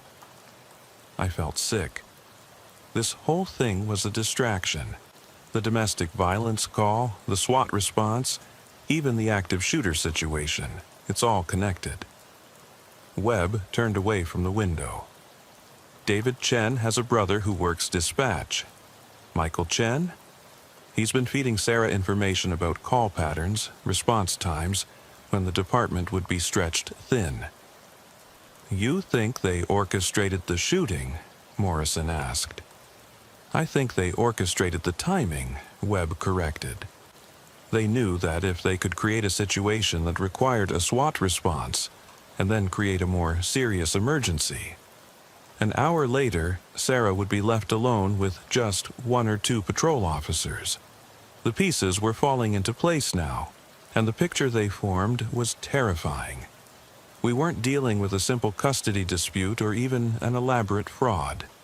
We were dealing with something much more sophisticated. something that had been planned with inside knowledge of police procedures and response protocols. "We need to put out a BOLO on Sarah and Emma," I said. Morrison was already reaching for his radio when Webb held up his hand. "Wait, there's something else you need to know." He walked to the dresser and pulled out a cell phone. "This is Sarah's old phone. She thought she threw it away, but I pulled it out of the trash last week. It's still got all her text messages from the past 6 months." Morrison took the phone, scrolling through the messages. His expression grew darker with each screen. "Jesus Christ," he whispered. "She's been planning this for 8 months. Every detail, every contingency." "What does it say?" I asked.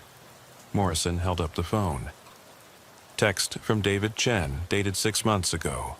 My brother says the department is understaffed on weeknight shifts. If we time this right, we can have you and Emma on the road before anyone realizes what happened." Webb nodded grimly. "Keep reading." Morrison scrolled down. Another text from David, dated 4 months ago. "The fake domestic violence angle is perfect. Even if Marcus has evidence to the contrary, it'll take weeks to sort out in court.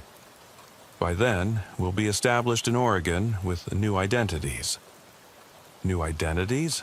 I asked. Webb reached into his pocket and pulled out a small stack of documents.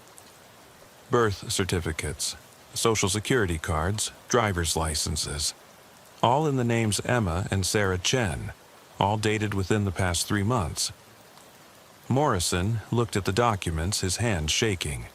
"This is identity fraud on a federal level. We're talking about serious federal crimes." "That's why they needed the domestic violence angle," Webb explained. "Sarah needed to establish that she was fleeing an abusive relationship. It gives her legal justification for disappearing with Emma, even if the custody arrangements haven't been finalized." Morrison's radio crackled with increasing urgency. "Alpha Team, we have multiple officers down. We need you here now." "Copy that," Morrison replied, but he made no move to leave. "Marcus, we need to go," Webb said firmly. "But take the evidence with you, and put out that bolo. Sarah's driving a blue Honda Civic, license plate number 7, GHJ492. She's probably already on I-84 heading west." Morrison looked at me, then back at Webb. "This isn't over. We're going to follow up on all of this." "No, you're not," Webb said with that same sad smile. "Because by the time you get back from Oak Street, I'll be in lockup, and all of this evidence will be filed away as the desperate lies of a man trying to avoid domestic violence charges." He was right, and we all knew it. The system was designed to move quickly in domestic violence cases, which meant there wouldn't be time for a thorough investigation of Webb's claims before Sarah and Emma were long gone. "There's one more thing," Webb said, pulling a final document from his pocket. "Sarah's been in contact with a woman named Jennifer Martinez in Portland, another single mother with a daughter Emma's age. They've been planning to switch the children's identities once they get to Oregon." Morrison took the document, printed emails between Sarah and this Jennifer Martinez. Switch identities? Emma disappears. Jennifer's daughter becomes Emma Chen. Sarah gets a new identity as Jennifer Martinez. Perfect cover story. 2 single mothers, helping each other start over after leaving abusive relationships. I felt like I was going to be sick. "They're trafficking children. They're creating a network," Webb corrected. "Sarah's not the only one doing this. There are at least 6 other women involved, all with similar stories, all with connections to the Chen family." Morrison's radio exploded with static and shouting. "Alpha Team, we have an officer down. We need you here immediately." "We have to go," Morrison said to Webb, "but I promise you, we're going to stop this." Webb held out his hands ready to be cuffed. I know you'll try, but you're fighting a system they've been manipulating for months. They've thought of everything." As Morrison placed the handcuffs on Webb, I caught sight of something on the nightstand I hadn't noticed before. A small digital clock, unplugged, its display dark. But underneath it was a piece of paper with numbers written on it. Times, dates, and what looked like license plate numbers. "What's that?" I asked. Webb glanced at the paper. "Sarah's been meeting with David Chen and his associates for months. I've been documenting their meetings, their vehicles, their patterns. Everything's on that paper." I picked up the paper, scanning the information. It was a detailed log of surveillance with times, locations, and descriptions of people and vehicles. Webb hadn't just been a victim. He'd been conducting his own investigation. "How long have you known?" Morrison asked. "Since March," Webb replied. "I started getting suspicious when Sarah began asking questions about my work schedule, my finances, my family. She was gathering information, but I didn't understand why until I found the first letter." Morrison's radio crackled again. "Alpha Team, we need you to respond immediately. We have multiple casualties." "Copy that," Morrison replied. "We're en route." But as we prepared to leave the apartment, I couldn't shake the feeling that we were making a terrible mistake. That by walking away from this situation, we were allowing something much worse to happen. As we led Webb out of the apartment, I noticed something that made my blood run cold. The hallway that had been empty when we arrived was now occupied by a single figure at the far end, near the stairwell. A woman in a dark coat, watching us. "Morrison," I whispered, nodding toward the figure. Morrison looked, his hand instinctively moving to his weapon. "Ma'am, you need to clear the area. This is a police operation." The woman stepped forward, and I could see her face in the dim hallway light. She was young, maybe mid-20s, with dark hair and an expression that seemed oddly familiar. "Officers," she said, her voice carrying clearly down the hallway. "I'm Jennifer Martinez. I think there's been a mistake." Webb stopped walking, his entire body tensing. "That's her," he said quietly. "The woman from Portland." Jennifer Martinez walked toward us, her hands visible but moving with the kind of confidence that suggested she wasn't afraid of armed police officers. "I've been trying to reach Sarah Chen all evening. She was supposed to meet me at the train station at midnight." Morrison exchanged a look with me. "Ma'am, we're going to need you to step back. This is an active police situation." "I understand," Jennifer replied, but she didn't step back. Instead, she pulled out a cell phone. "But I think you should know that Sarah Chen called me 2 hours ago. She said she was in trouble, that her ex-boyfriend was threatening her and her daughter." Webb laughed bitterly. "Her ex-boyfriend?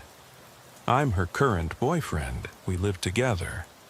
Jennifer looked at Webb with what appeared to be genuine surprise. "Sarah told me she'd been living alone with Emma for the past 6 months.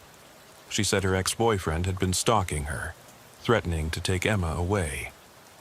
Morrison was getting that look again, the one that said he was questioning everything he thought he knew about the situation.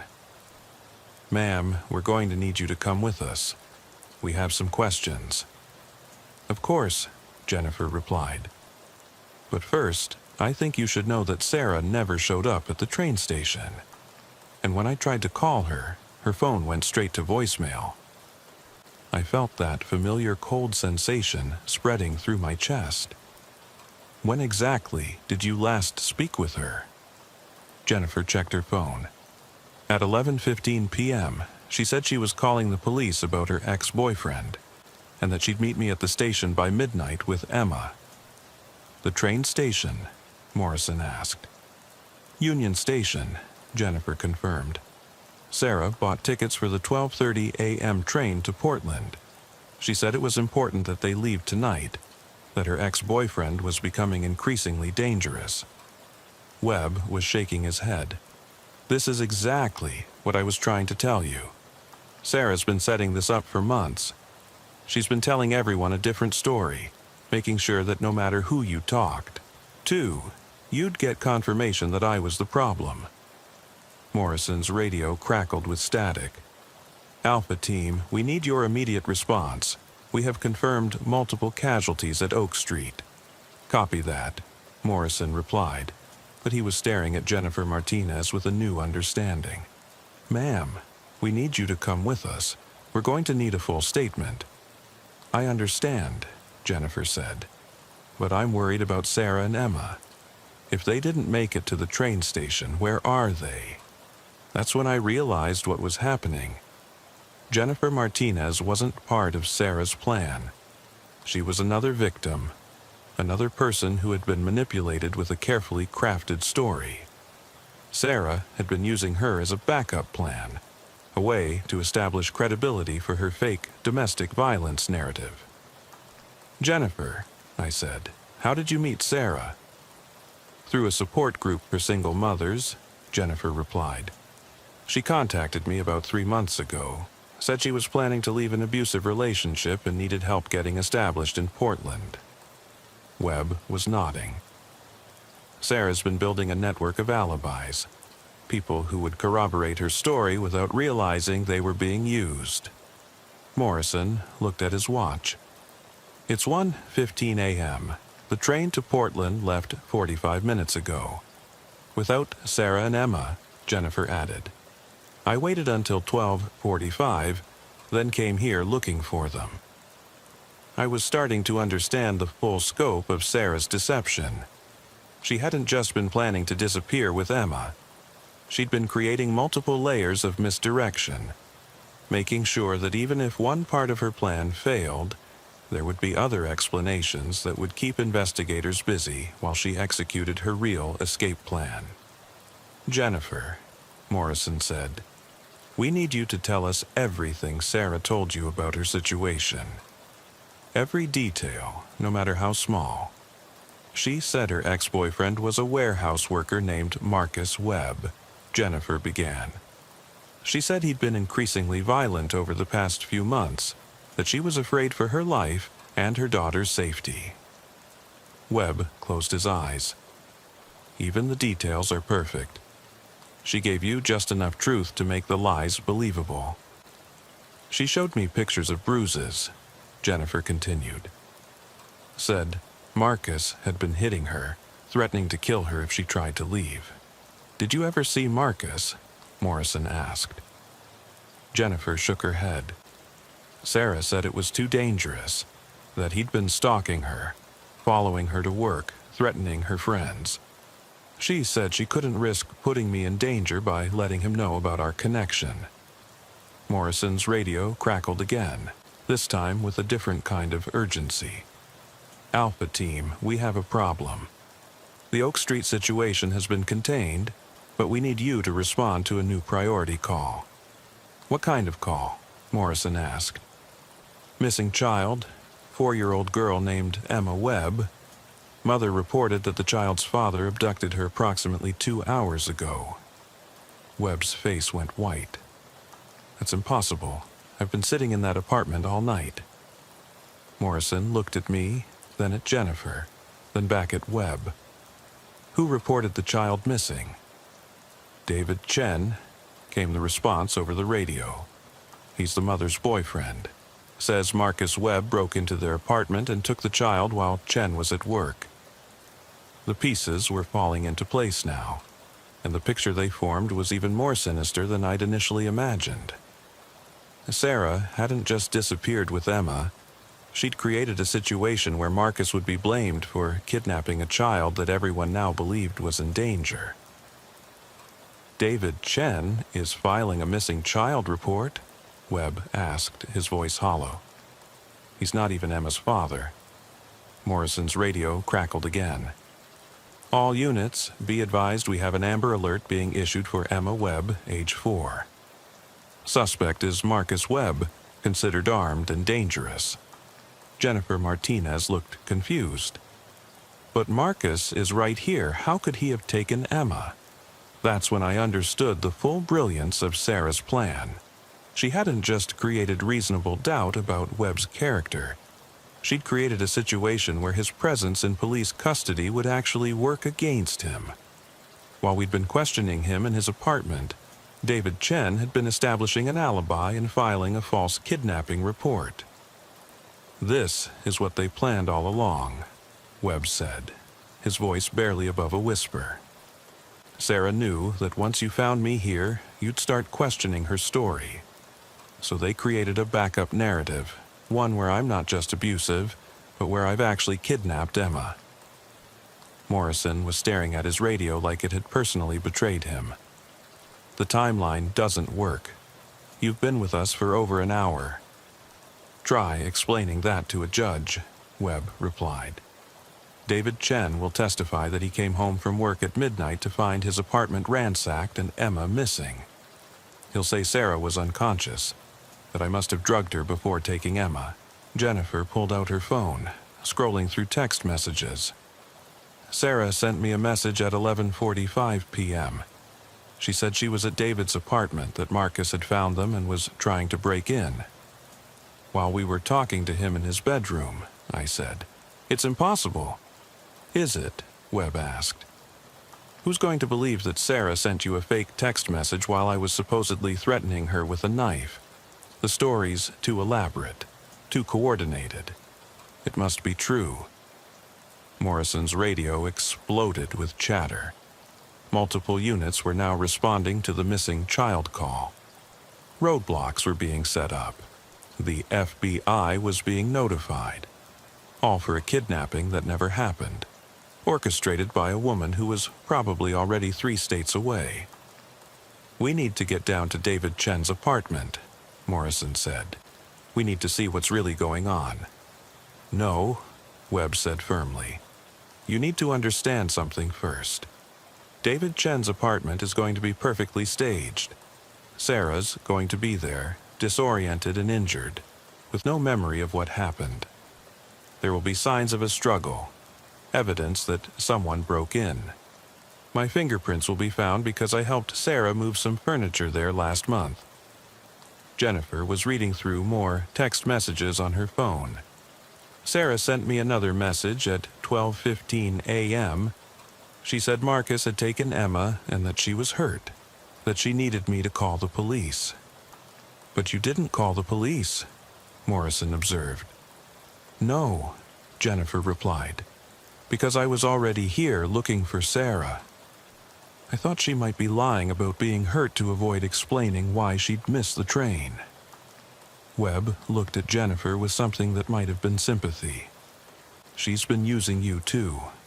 Sarah needed someone who could provide an independent timeline, someone who would be confused enough about the details to support whatever story the police developed." Morrison's radio crackled with an update. "All units, we have confirmation that Emma Webb is missing from David Chen's residence. Mother is being treated for injuries consistent with physical assault." "Injuries she gave herself," Webb said bitterly. "Just like the photographs I showed you." I was starting to feel sick again. This isn't just fraud anymore. This is conspiracy to commit kidnapping, filing false police reports, obstruction of justice. "And it's working perfectly," Webb interrupted. "Because even though you know the truth, even though you have all the evidence, the system is designed to respond to missing child reports immediately. Every minute we spend talking about Sarah's deception is another minute that Emma gets further away." Morrison looked at his watch. "It's been 2.5 hours since this started. If Sarah's really trying to leave the state with Emma, she could be anywhere by now." "She's not leaving the state," Webb said quietly. "Not yet." "What do you mean?" Webb walked to the window again, looking out at the parking lot. "Sarah's too smart to run immediately. She knows that kidnapping charges bring federal involvement, longer prison sentences, more resources dedicated to finding her. She's going to wait." "Wait for what?" for you to arrest me," Webb replied. "For the news reports about the dangerous father who kidnapped his daughter, for public sympathy to build around the poor mother who survived a violent assault. She's going to let the story develop for a few days, maybe a week, then she'll find Emma somewhere. Probably claim that Emma escaped and found her way back home." Jennifer was staring at Webb with growing horror. "But where's Emma now?" "Safe," Webb said. "Sarah would never hurt Emma. She loves that little girl, even if she's been using her as a pawn. Emma's probably with one of Sarah's friends or relatives, people who believe they're helping protect a child from an abusive father." Morrison's radio crackled again. "Alpha Team, we need you to respond to David Chen's address immediately. We have a crime scene that needs to be processed." "Copy that," Morrison replied. "We're en route."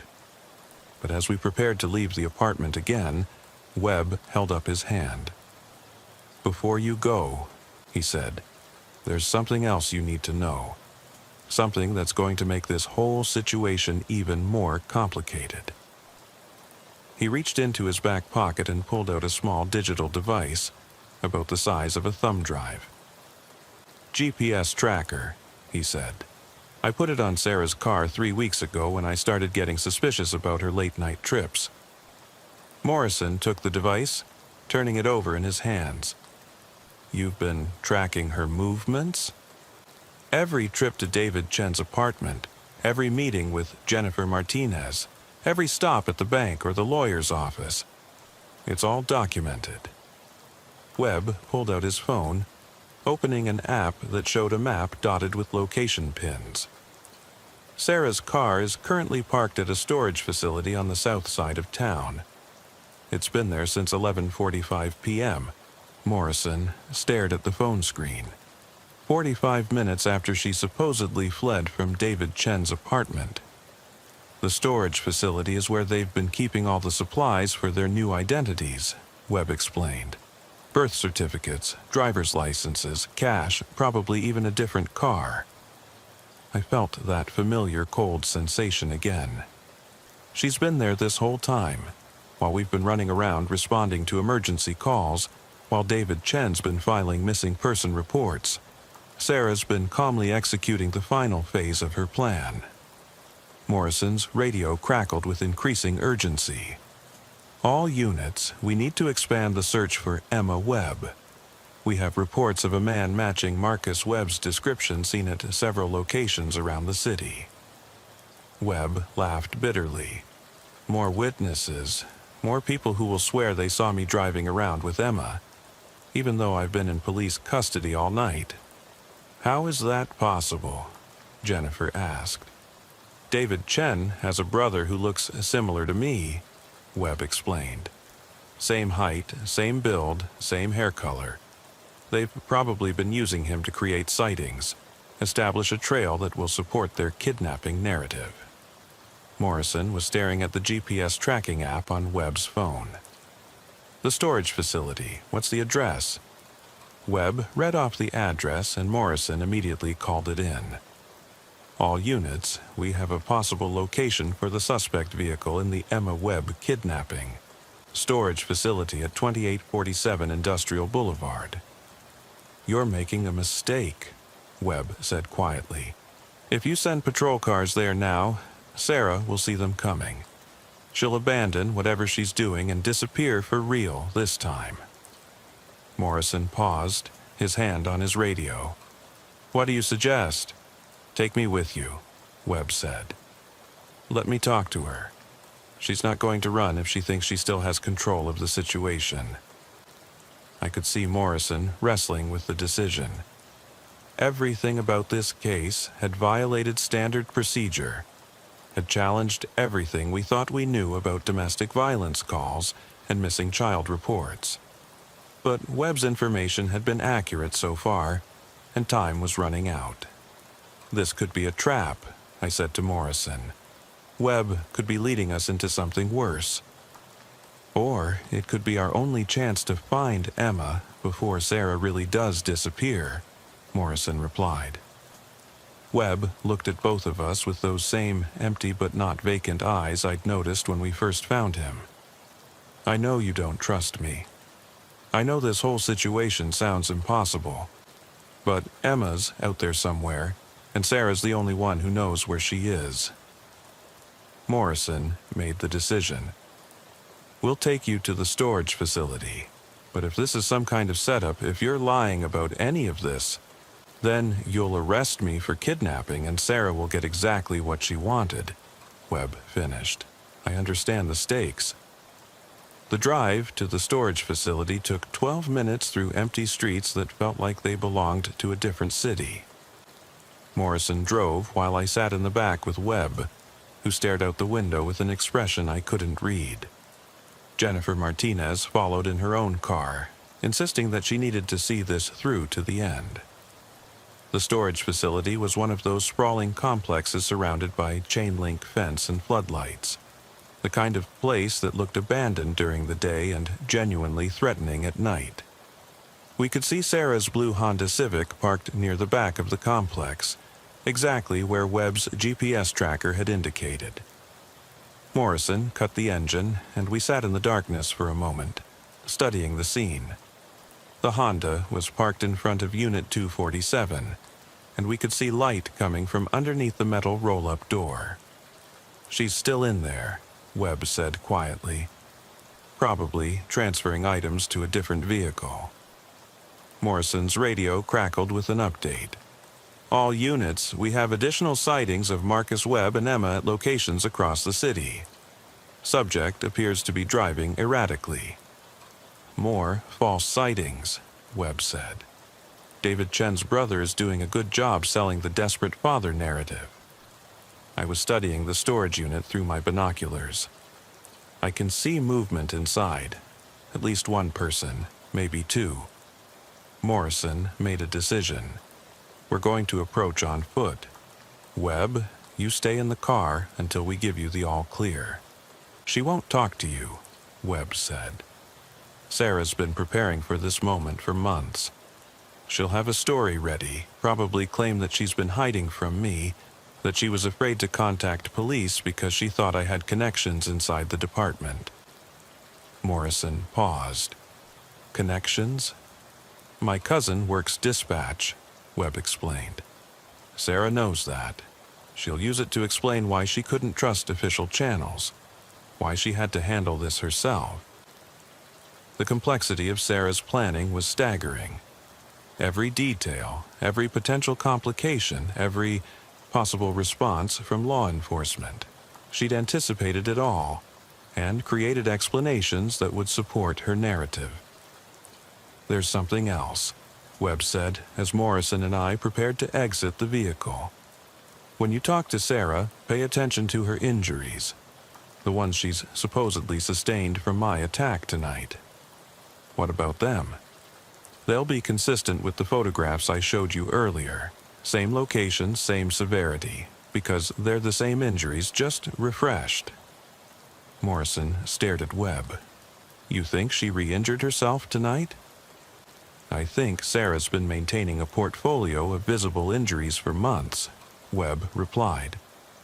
"Keeping them fresh, documenting them, making sure they'd be available when she needed them for evidence." I felt sick thinking about it. "She's been systematically hurting herself to frame you for domestic violence." "For months," Webb confirmed.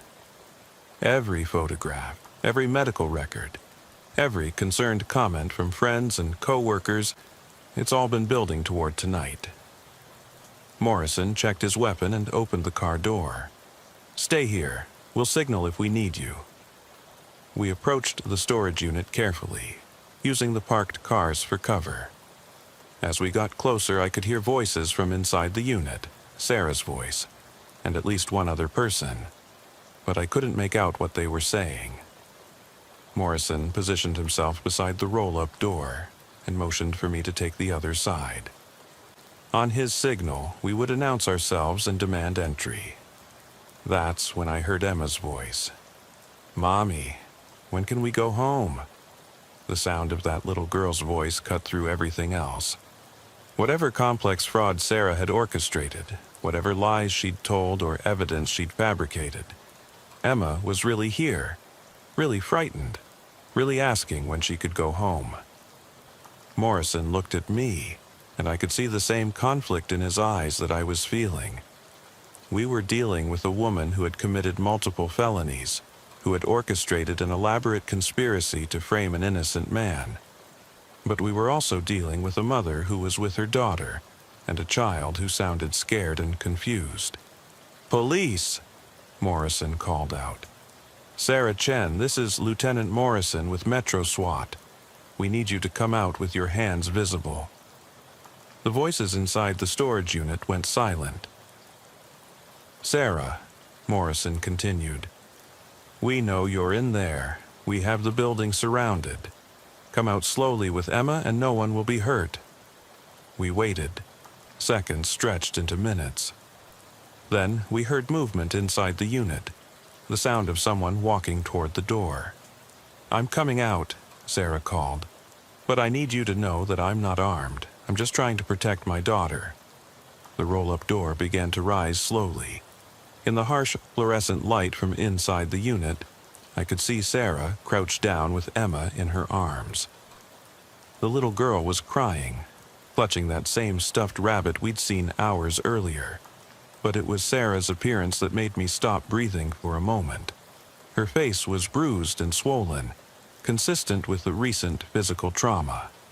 Her clothes were torn, and I could see what looked like defensive wounds on her arms and hands.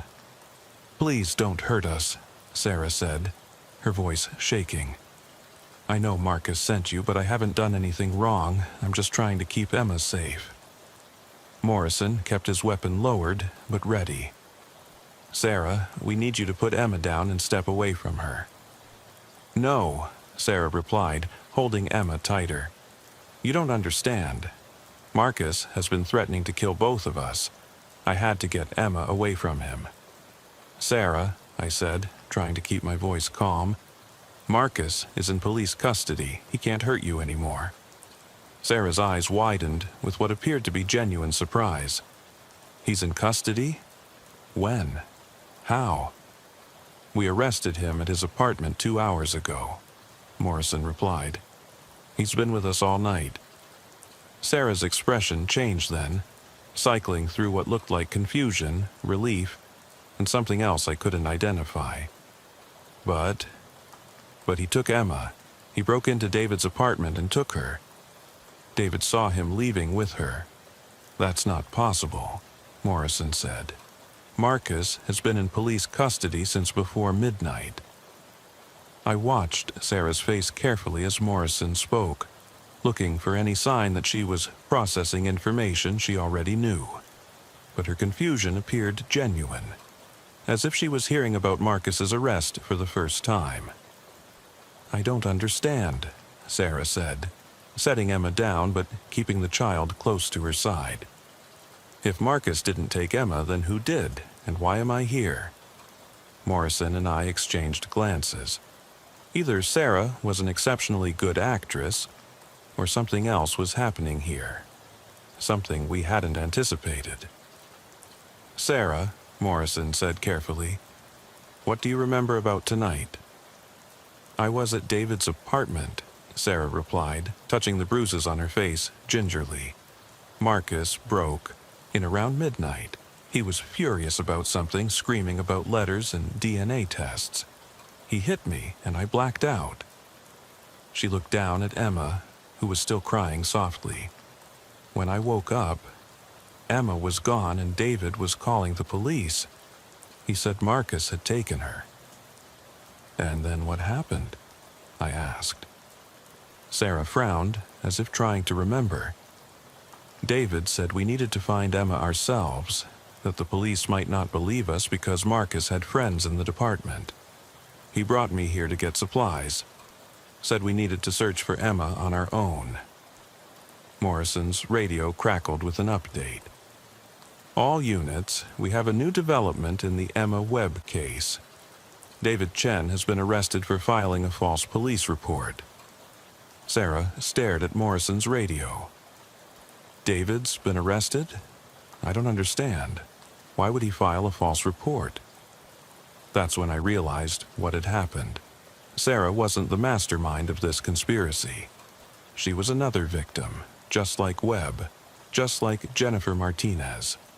Someone else had been pulling the strings, manipulating everyone involved to create a situation where both Sarah and Marcus would be destroyed. Sarah, I said gently, I need you to think carefully.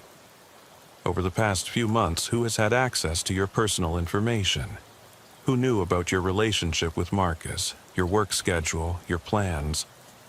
Sarah was quiet for a long moment, her face cycling through emotions as pieces of a puzzle began falling into place in her mind. David, she said quietly. David knew everything, but he was helping me. He loved me. Did David ever suggest that you document injuries from your relationship with Marcus? Morrison asked. Sarah nodded slowly. He said it was important to have evidence, in case Marcus ever tried to hurt Emma. He helped me take photographs, taught me how to make the injuries look realistic for the camera. Realistic? I asked. David said the injuries needed to look authentic if they were ever going to be used in court, Sarah explained. He showed me how to use makeup and lighting to make minor bruises look more severe. Morrison and I were both staring at Sarah now. Are you saying that Marcus never actually hit you? Marcus never laid a hand on me, Sarah said, tears beginning to stream down her face. David said that if I really wanted to protect Emma from her biological father, I needed to be willing to make sacrifices. He said the fake injuries were just insurance, something we'd never actually have to use. The pieces were falling into place now, and the picture they formed was more disturbing than anything we'd imagined. David Chen hadn't been helping Sarah escape an abusive relationship. He'd been systematically destroying both Sarah's and Marcus's lives for his own purposes. Sarah, Morrison said carefully, what did David tell you about Emma's paternity? Sarah's face crumpled. He said he'd done a DNA test, that Emma was his daughter, not Marcus's. He said Marcus had been lying to me for years, using me and Emma for his own purposes. And you believed him? David had proof, Sarah replied. Documents, test results, everything. He said Marcus had been forging documents to make it look like Emma was his daughter so he could collect benefits and tax credits. Morrison's radio crackled again. All units, we have confirmation that David Chen has confessed to conspiracy and fraud charges. Subject admits to orchestrating false domestic violence reports and kidnapping claims.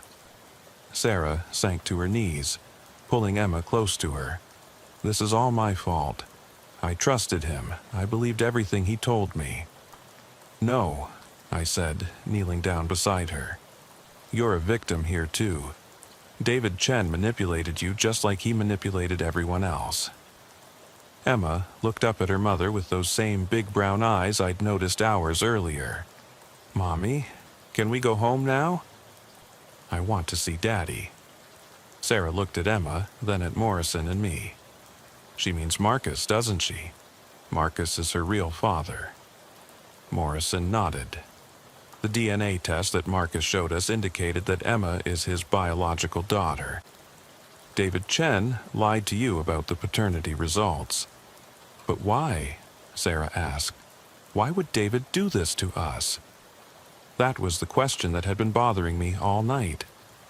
What did David Chen gain from destroying two families and traumatizing a 4-year-old child? We brought Sarah and Emma back to the station where the full scope of David Chen's manipulation began to unravel. What we discovered in the following hours changed everything. I thought I understood about the case, and about the nature of deception itself. David Chen wasn't just Sarah's supervisor at work. He was a licensed private investigator with a side business in what he called relationship consulting. For the past 2 years, he'd been systematically identifying couples with relationship problems and inserting himself into their lives as a helpful friend or romantic interest. His method was sophisticated and deeply psychological. He would identify women who were financially vulnerable or emotionally isolated, then slowly convince them that their partners were abusive, unfaithful, or dangerous. Once he'd established himself as their protector and confidant, he would help them document evidence of abuse that didn't exist, plan escapes from relationships that weren't actually threatening, and ultimately disappear with whatever assets they could liquidate. Sarah had been his most ambitious project, but she wasn't his first victim. Detective Reynolds from Financial Crimes walked us through the evidence they'd recovered from David Chen's apartment and office. Bank records showed that over the past 3 years, Chen had helped at least 8 different women escape abusive relationships, each time walking away with a substantial financial settlement. The pattern is always the same, Reynolds explained. Chen identifies a target through his work or social connections. He becomes their confidant, their protector, their romantic interest. He convinces them that their current partner is dangerous, helps them fabricate evidence of abuse, then assists them in liquidating assets and disappearing. And then, what happens to the women? Morrison asked. Reynolds pulled out a thick file folder. That's where it gets really dark. Once Chen has helped them disappear, he abandons them, leaves them stranded in unfamiliar cities with false identities and no resources. Most of them end up homeless, unable to return to their old lives because they've burned all their bridges with fabricated abuse allegations. I felt sick thinking about it. What about their children? Chen has connections in various states who specialize in identity fraud for minors, Reynolds continued. The children disappear into a network of illegal adoptions and human trafficking. In most cases, the mothers never see them again.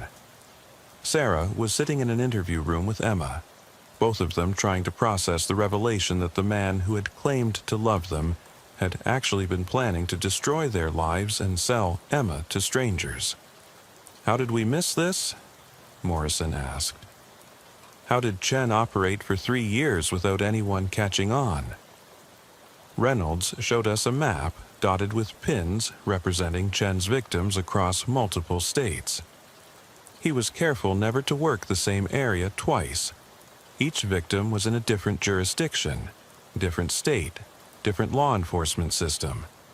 By the time anyone started connecting the dots, Chen had already moved on to the next target. But Sarah was different, I observed. He stayed local, got personally involved. Why take the risk? Because Emma wasn't just another victim, Reynolds replied. Chen had been trying to have children for years. Multiple fertility treatments, multiple failed adoptions. His wife left him 18 months ago because of his obsession with having a family. The pieces were falling into place now, and the picture they formed was more disturbing than the fraud itself. David Chen hadn't been motivated primarily by money. He'd been motivated by a desperate desire to become a father, and he'd convinced himself that Emma belonged with him. Chen had been watching Sarah and Marcus for months before he made contact, Reynolds continued. He knew about their relationship problems, their financial stress, Marcus's insecurities about Emma's paternity. He engineered the entire situation to maximize the psychological pressure on both of them. Morrison was studying the evidence files. The DNA test results that Marcus showed us, were those real? Completely fabricated, Reynolds confirmed. Chen paid a medical laboratory technician to create false documentation showing that Marcus wasn't Emma's father. He used the same technique to convince Sarah that he was Emma's biological father. And the real paternity results? Reynolds pulled out an official laboratory report. Emma is Marcus Webb's biological daughter. There was never any question about it. Chen manufactured the entire paternity controversy to create conflict between Sarah and Marcus. I thought about Marcus sitting in that apartment, convinced that the child he'd raised for 4 years wasn't his daughter. The psychological torture of that deception was almost as cruel as the physical abuse Chen had helped Sarah fabricate. "There's something else," Reynolds said, pulling out another set of documents. Chen didn't just target Sarah randomly. He'd been planning this for over a year. "What do you mean?" Chen specifically requested to become Sarah's supervisor at work. He manipulated the company's staffing decisions to ensure that he'd have direct contact with her on a daily basis. He studied her background, her relationship history, her psychological profile. Everything was calculated. Morrison was shaking his head. This wasn't just fraud. This was psychological warfare. Chen had detailed files on both Sarah and Marcus, Reynolds continued. Their work schedules, their financial records, their family relationships, their personal insecurities. He knew exactly how to manipulate both of them to achieve his goals. I was beginning to understand why the case had felt so wrong from the beginning. We hadn't been dealing with a domestic violence situation or even a simple custody dispute. We'd been dealing with the end result of a sophisticated psychological manipulation campaign that had been in progress for over a year. "The other victims," Morrison asked, "were any of them able to recover their children?" Reynolds' expression darkened. "2 were. The other 6 children are still missing. Chen's network is extensive, and they're very good at making people disappear." The weight of that information settled over all of us. Emma was safe, but there were other children out there, other families destroyed by Chen's systematic cruelty. "How did Chen recruit his accomplices?" I asked. "Most of them don't realize they're accomplices," Reynolds replied. "Chen presents himself as someone who helps women escape abusive relationships. He provides them with new identities, safe houses, financial assistance. They think they're participating in an underground railroad for domestic violence victims, including Jennifer Martinez." Jennifer was supposed to be Emma's new guardian once Chen established his paternal rights, Reynolds confirmed. She believed she was helping a little girl escape an abusive father. Chen showed her the same fabricated evidence he'd shown everyone else. Morrison was quiet for a long moment, processing everything we'd learned. This whole thing could have ended with Emma disappearing forever. If we hadn't questioned Webb's story, if we just processed him through the system like a routine domestic violence case. Chen was counting on that, Reynolds said. He'd studied our response protocols, our standard procedures for domestic violence calls. He knew exactly how the system would react to his carefully crafted scenario. I thought about all the decision points during the night where we could have missed the truth. If Morrison hadn't been suspicious about the timing of the calls, if Webb hadn't been so calm and prepared with evidence, if Jennifer Martinez hadn't shown up at exactly the right moment to provide contradictory information. "There's one more thing," Reynolds said, pulling out a final document. Chen had an exit strategy planned for tonight. If everything had gone according to his plan, he would have disappeared with Emma and a false identity within hours of our arresting Marcus. Where was he planning to go? Mexico, initially, then probably further south. Chen has been building escape routes for years, creating safe houses and support networks throughout Central and South America. Morrison's radio crackled with an update. "All units, David Chen has been transferred to federal custody. FBI is taking over the investigation due to interstate trafficking charges." The case was expanding beyond anything we'd initially imagined. What had started as a routine domestic violence call was now a federal investigation into human trafficking and conspiracy. "What happens to Sarah and Emma now?" I asked. Reynolds looked toward the interview room where Sarah was still holding Emma. both of them trying to understand how their lives had been manipulated so completely. "That's complicated," Reynolds replied. "Sarah participated in filing false police reports, even if she was manipulated into doing it. Emma needs psychological evaluation to understand the trauma she's experienced. And Marcus is going to need time to process what's been done to him." I thought about Marcus Webb, sitting in a holding cell somewhere in the building, probably still not fully understanding that his nightmare was over. He'd been psychologically tortured for months, convinced that the child he loved wasn't his daughter, framed for crimes he didn't commit, and manipulated into a situation where his own sanity had been called into question. "How do you recover from something like this?" Morrison asked. Reynolds was quiet for a moment. "I don't know if you do. Chen didn't just commit crimes. He destroyed the fundamental trust that holds relationships together. Sarah will never be completely sure when someone is telling her the truth. Marcus will never be completely confident in his own perceptions. Emma will grow up knowing that the adults in her life can be manipulated and deceived." That's when I realized the true scope of Chen's cruelty. He hadn't just committed fraud or kidnapping. He destroyed the psychological foundation that allows people to form healthy relationships. His victims would carry the scars of his manipulation for the rest of their lives. "There's one thing I still don't understand," Morrison said. "Why did Chen confess? Why didn't he stick to his story and let the system work the way he'd planned?" Reynolds smiled grimly. "Because Marcus Webb recorded everything. Every conversation with Sarah, every meeting with Chen's associates, every piece of evidence that contradicted the official narrative. When we confronted Chen with Webb's documentation, he realized his entire plan had been compromised from the beginning. Webb knew he was being set up. Webb suspected something was wrong for months.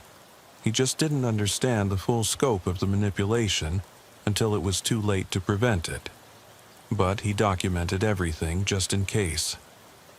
I thought about Webb sitting in that apartment, calmly waiting for us to find him, prepared with evidence that would eventually expose the entire conspiracy. He'd known that the system would initially work against him, but he'd also known that the truth would eventually emerge if he could provide enough documentation. "Chen underestimated Webb," Reynolds continued. "He assumed that a warehouse worker wouldn't have the sophistication to conduct his own investigation or the persistence to document everything. He was wrong." Morrison was studying the timeline of events we'd constructed. This whole thing was like a chess game. Chen making moves, Webb making counter-moves, each of them trying to anticipate what the other would do. Except Webb was playing defense, I observed. He was just trying to protect himself and Emma. Chen was playing offense, trying to destroy them both. Reynolds nodded. And in the end, Webb's defensive strategy worked. He provided enough evidence to expose Chen's entire operation. But as I thought about the night's events, I couldn't shake the feeling that something was still missing. Some piece of the puzzle that would explain why Chen had been so confident in his plan. Why he'd been willing to take such enormous risks for a scheme that depended on so many variables going exactly right. 3 days later, I found myself sitting in my car outside Marcus Webb's apartment building, trying to work up the courage to knock on his door. The case was officially closed. Chen was in federal custody, and Emma was back home with her father. But I hadn't been able to sleep since that night, haunted by questions that the official investigation couldn't answer. Morrison had warned me not to get personally involved, reminded me that we'd done our job and that the system had ultimately worked. But I kept thinking about Webb sitting on that bed, waiting for us to ask the right questions. About Sarah clutching Emma in that storage unit, realizing that everything she'd believed about her life was a lie. About the 6 other children who were still missing, still trapped in Chen's network of deception. I finally worked up the courage to knock. Webb answered the door, looking tired but clean-shaven, wearing civilian clothes instead of the white t-shirt and jeans he'd been wearing the night we arrested him. "Officer," he started, then paused. "I'm sorry, I don't remember your name." "Detective Sullivan," I replied. "I was part of the SWAT team that responded to your apartment. I was wondering if we could talk." Webb stepped aside to let me in. The apartment looked different now, lived in rather than staged. Emma was sitting on the living room floor, playing with blocks and humming to herself. She looked up when I entered and gave me a shy wave. "Emma, say hello to Detective Sullivan," Webb said gently. "Hello," Emma said in a small voice, then returned to her blocks. Webb gestured toward the kitchen table. "Coffee, please." We sat at the table where Webb had first discovered Chen's letters, where this whole nightmare had begun. Webb poured coffee into 2 mismatched mugs and sat down across from me. "How are you doing?" I asked. Webb was quiet for a moment, considering the question. "I keep waiting for the other shoe to drop, for someone to call and tell me this was all a mistake, that I'm still under investigation, that Emma isn't really mine. The DNA test confirmed—" "I know what the test confirmed," Webb interrupted gently. "But after months of being told that everything I believed was wrong, it's hard to trust anything, even the truth." I understood what he meant. Chen's manipulation had been so complete, so sophisticated, that even his victims who knew they'd been lied to couldn't fully trust their own perceptions anymore. "There's something I need to ask you," I said. "Something that's been bothering me since that night." Webb nodded. "Go ahead." "You were prepared. Too prepared. The evidence, the recordings, the way you handled the interrogation, it was like you knew exactly what was going to happen." Webb was quiet for a long moment, staring into his coffee cup. "I've been wondering when someone would ask me that question. And Chen wasn't the only one who knew how to plan ahead," Webb said finally. "I'd been documenting his activities for months, building a case against him. But I also knew that when the confrontation finally came, I wouldn't be able to control the narrative. Chen had too many advantages, too many connections. So you set up your own trap." Webb nodded. "I knew that eventually Chen would push Sarah to call the police. I knew that when SWAT responded, you'd find me exactly where I wanted to be found. Calm, prepared, with evidence that would eventually expose the truth. You manipulated the situation just like Chen did." "No," Webb said firmly. "Chen destroyed lives for his own benefit. I documented the truth to protect my daughter. There's a difference." I wasn't sure there was as much difference as Webb claimed, but I understood his reasoning. When you're fighting someone who uses the system against you, sometimes you have to use the system's own mechanisms to survive. "The night we found you," I continued, "you seemed almost relieved when we arrested you. Why?" Webb glanced toward the living room where Emma was still playing, making sure she couldn't hear our conversation. "Because I knew that once I was in police custody with witnesses, Chen's plan would start to unravel. He'd been counting on chaos, on confusion, on everyone reacting emotionally instead of asking questions. But you couldn't have known we'd believe your evidence." "No," Webb admitted, "but I knew that if I stayed calm, if I presented facts instead of emotions, eventually someone would start asking the right questions. I just had to trust that the truth would be stronger than Chen's lies." Emma looked up from her blocks and called out, "Daddy, can we have mac and cheese for lunch?"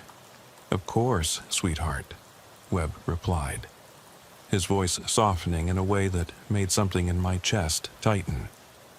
"There's something else," I said quietly. "The other victims, the children who are still missing. The FBI is working the case, but Chen's network is extensive. Some of those kids may never be found. Webb's expression darkened. I know. I've been thinking about that every night since this ended, wondering if there was something more I could have done, some way I could have exposed Chen earlier. You did everything you could. You saved Emma. But what about the others? Webb asked. What about the families Chen destroyed before he got to us? What about the women who are still out there, convinced they're protecting their children from abusive partners who never hurt them? That was the question that had been keeping me awake. Chen's operation had been running for years, and we'd only uncovered the surface of it. How many other Marcus Webbs were sitting in jail cells right now, convicted of crimes they didn't commit? How many other Sarahs were living with false identities, cut off from their real families, believing lies about their past? The FBI is working with other jurisdictions, I said. They're reviewing cases, looking for patterns. That could take years, Webb replied. And in the meantime, Chen's associates are probably destroying evidence, covering their tracks, maybe even continuing the operation without him. Webb was right, and we both knew it. Chen's arrest was just one victory in a much larger war against a sophisticated criminal network that had perfected the art of exploiting the system's protections for vulnerable people. There's something I need to tell you, Webb said, lowering his voice even further. Something I didn't tell the FBI because I wasn't sure they'd believe me. What? Webb stood up and walked to a cabinet in the kitchen, pulling out a manila folder. Chen didn't just target random families. He had a specific type of victim he was looking for. He opened the folder, revealing photographs and documents I hadn't seen before. Single mothers with young children, modest incomes, limited family support. But that wasn't the only criteria. Webb showed me a series of photographs, all showing women who looked remarkably similar. Same height, same hair color, same general facial structure. They all look alike, I observed. Not just alike, Webb corrected. They all look like Chen's ex-wife. I stared at the photographs, seeing the resemblance now that Webb had pointed it out. He was recreating his marriage. Chen's ex-wife left him because of his obsession with having children. She took their adopted daughter with her, disappeared completely. Chen couldn't find them, couldn't get them back. So, he started creating substitute families. The psychological profile was becoming clearer now. Chen wasn't just a criminal. He was a man trying to reconstruct a life that had been taken away from him, using victims who resembled the family he'd lost. The children he took, Webb continued. They were all around the same age as his adopted daughter when his wife left. He was trying to recreate not just a family, but a specific moment in time. How did you figure this out? Webb pulled out another document, a private investigator's report. I hired someone to look into Chen's background after I started getting suspicious. This is what they found. The report detailed Chen's marriage, his fertility struggles, his increasingly erratic behavior as his wife became more distant. It painted a picture of a man whose desperate desire for a family had gradually transformed into something darker and more predatory. Chen's ex-wife and daughter are in witness protection now, Webb continued. Have been for 2 years. Chen had been stalking them, threatening them, trying to force them to come back to him. So, when he couldn't get his real family back, he started stealing other people's families and reshaping them to match his fantasy, Webb finished. The women all had to look like his ex-wife. The children all had to be the right age to replace his adopted daughter, and the men all had to be eliminated somehow. I thought about the other victims Reynolds had described, the families Chen had destroyed across multiple states. In every case, He'd convinced a woman that her partner was dangerous, helped her disappear with her children, then abandoned her once he'd taken what he wanted. The children who disappeared into his network, I said, they weren't being sold for adoption. They were being used to fulfill Chen's fantasy of having the perfect family.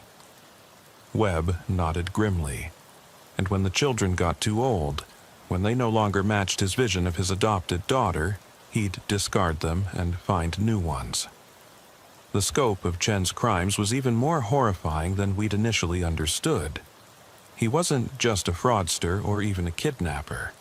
He was a serial predator who used the legal system itself as a weapon to destroy families and steal children. "Why didn't you tell the FBI about this?" I asked. "Because Chen's ex-wife is still in hiding," Webb replied. "If her location gets out during the investigation, if Chen's associates realize she's the key to understanding his motivations, she and her daughter could be in danger." Webb was protecting other victims, even at the cost of potentially limiting the investigation into Chen's crimes. It was the kind of moral complexity that made my head hurt and my chest feel tight. "There's something else," Webb said, pulling out one final document. Chen kept detailed records of his operations, not just the financial aspects, but psychological profiles of his victims, assessment of their vulnerabilities, predictions about how they'd react to different forms of manipulation. The document was a clinical analysis of Sarah's personality, written in Chen's handwriting. It detailed her insecurities, her relationship patterns, her emotional triggers. It read like a psychological warfare manual designed specifically to destroy one person's life. "He studied her for months before making contact," Webb continued. "Learned everything about her psychology, her fears, her dreams. Then he crafted a manipulation campaign designed to exploit every weakness she had." I read through Chen's notes about Sarah, feeling sick at the clinical precision with which he'd planned her destruction.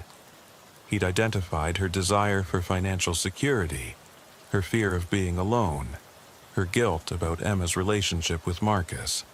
Then he'd systematically exploited each of these vulnerabilities to turn her against the man who loved her. "The most disturbing part," Webb said, "is that Chen documented his techniques so he could refine them for future victims. Each woman he targeted, he learned something new about manipulation. He was perfecting his methods. Like a serial killer who gets better at killing with each victim." Exactly. Except, instead of killing bodies, Chen was killing families, relationships, trust. And he was getting better at it every time. Emma called out from the living room again. "Daddy, I'm hungry." "Coming, sweetheart," Webb replied, then turned back to me. "I need to ask you something. The other victims, the families Chen destroyed, are they going to get justice? Are their children going to be found?" I wished I could give him a definitive answer, but the truth was that Chen's network was vast and sophisticated. Even with his arrest, there were dozens of accomplices still out there, hundreds of false identities to track down, years of carefully constructed lies to unravel. "The FBI is doing everything they can," I said. "But cases like this, they're complex. It takes time." "Time those children don't have," Webb replied. "Every day, Chen's associates have to destroy evidence, relocate victims, cover their tracks. Every day we wait, the trail gets colder." Webb was right, and I could see the guilt eating at him. He'd saved his own daughter, but he couldn't save the others. He'd exposed Chen's operation, but he couldn't undo years of damage that had already been done. "There's something I want you to know," I said. "What you did, the way you handled this situation, it's going to help other families. The evidence you collected, the patterns you documented, they're already being used to investigate similar cases in other states. But it's not enough," Webb said quietly. "It's never going to be enough. Emma appeared in the kitchen doorway, still clutching her stuffed rabbit. "Daddy, you said mac and cheese." Webb smiled at his daughter, and for a moment the weight seemed to lift from his shoulders. "You're absolutely right. I did promise mac and cheese." As Webb prepared lunch for Emma, I watched them interact and tried to understand what I was seeing. Here was a man who had been systematically tortured, psychologically destroyed, framed for crimes he didn't commit.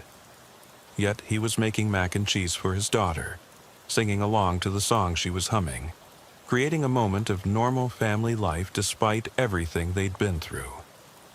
"How do you do it?" I asked. "How do you move forward after something like this?" Webb was quiet for a moment, stirring cheese into the pasta. "You focus on what's real. Emma is real. Our relationship is real. The love we have for each other is real. Everything else, Chen's lies, the false evidence, the manipulation, none of that was ever real. But the damage is real, the trauma, the fear, the loss of trust." "Yes," Webb agreed, "but so is recovery, so is healing. So is the choice to build something better from the pieces that are left." Emma climbed into her chair at the kitchen table, and Webb served her a bowl of mac and cheese. She ate with the focused attention that only small children possess, completely absorbed in the simple pleasure of a favorite meal prepared by someone who loved her. "The hardest part," Webb continued, "isn't what Chen did to us. It's knowing that he's still doing it to other families. That somewhere right now there's another father who thinks his daughter isn't his. Another mother who's being convinced that the person she loves is dangerous. Another child who's about to lose everything she knows about her life." I watched Emma eat her lunch, oblivious to the conversation happening above her head, and I felt something I rarely experienced in my line of work: helplessness.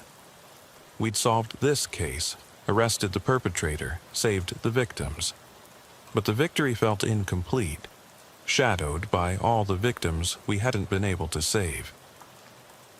"There's one more thing I need to ask you," I said. "That night, when we found you in your apartment, you were waiting for us. You knew we were coming, but you seemed calm, almost peaceful. Why?"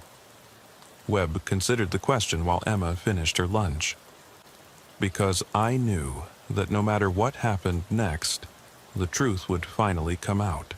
For months, I'd been living in Chen's version of reality, questioning my own perceptions, wondering if I was losing my mind. When you walked through that door, I knew that other people would finally see what I'd been seeing. Even though you knew you'd be arrested, even though I knew I might never see Emma again," Webb corrected, "because the alternative was letting Chen continue to destroy our lives. At least in jail, I'd know that Emma was safe from his manipulation." Emma finished her mac and cheese and looked up at her father. "Can I watch cartoons now?" "Of course, sweetheart. But wash your hands first." Emma skipped to the kitchen sink and Webb helped her wash her hands. The simple domestic ritual felt surreal after everything we'd discussed, but it also felt important. A reminder that normal life continues even after extraordinary trauma.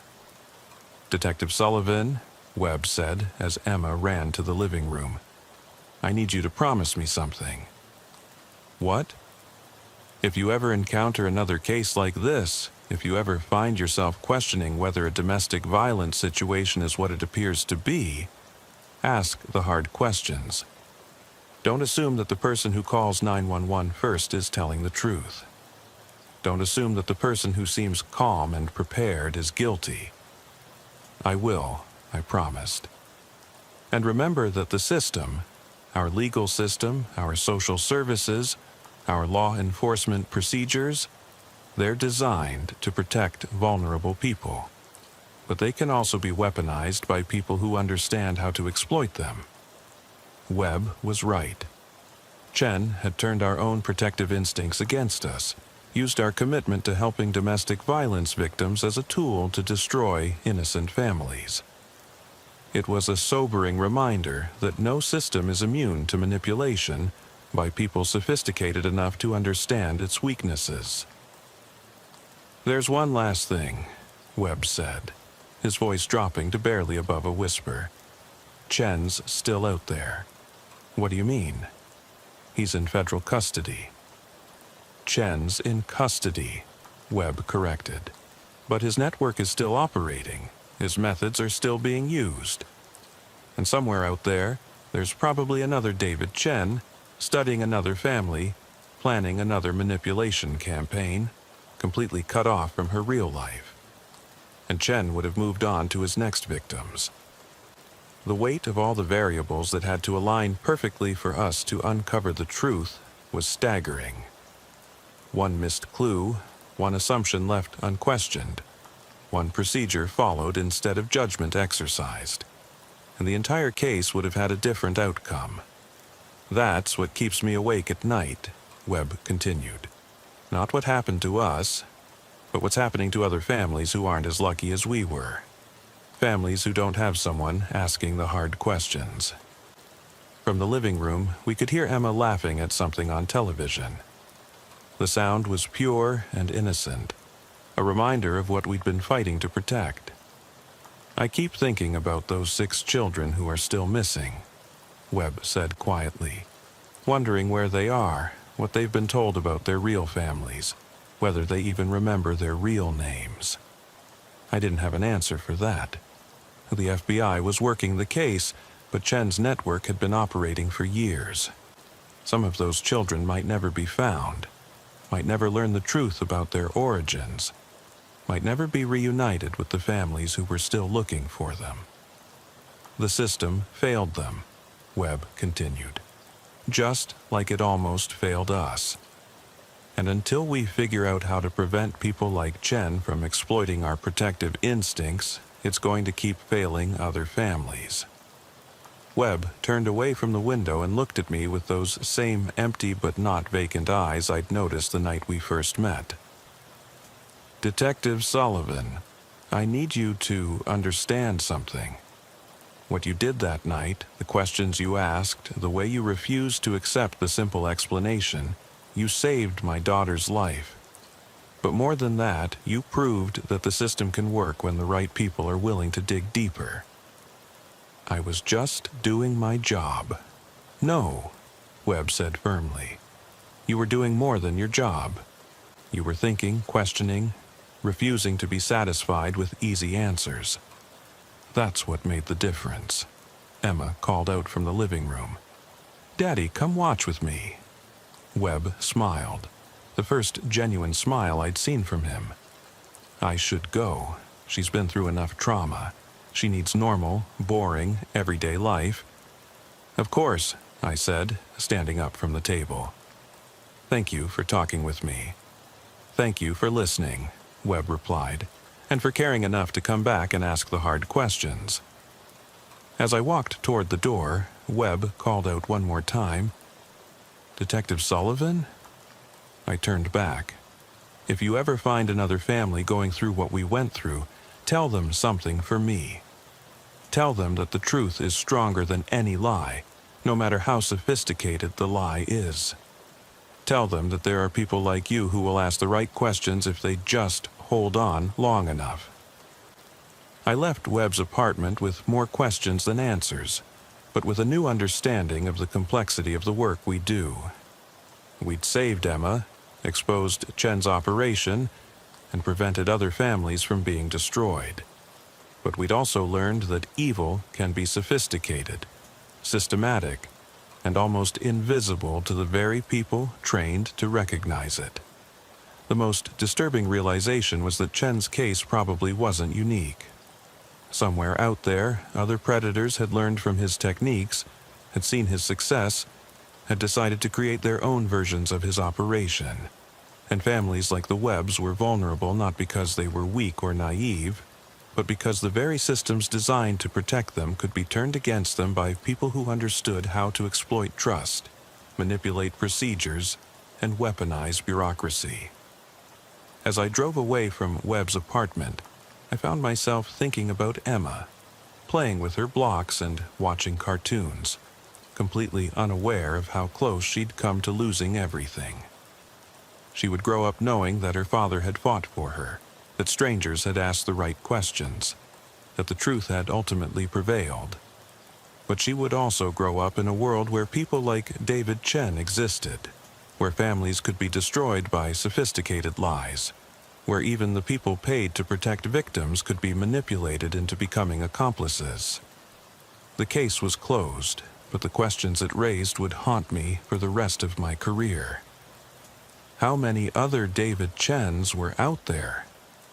How many other families were being systematically destroyed while authorities followed procedures and accepted surface explanations? How many other children would disappear into networks of false identities and fabricated histories before we learned to recognize the patterns? I never found answers to those questions, but I never stopped asking them.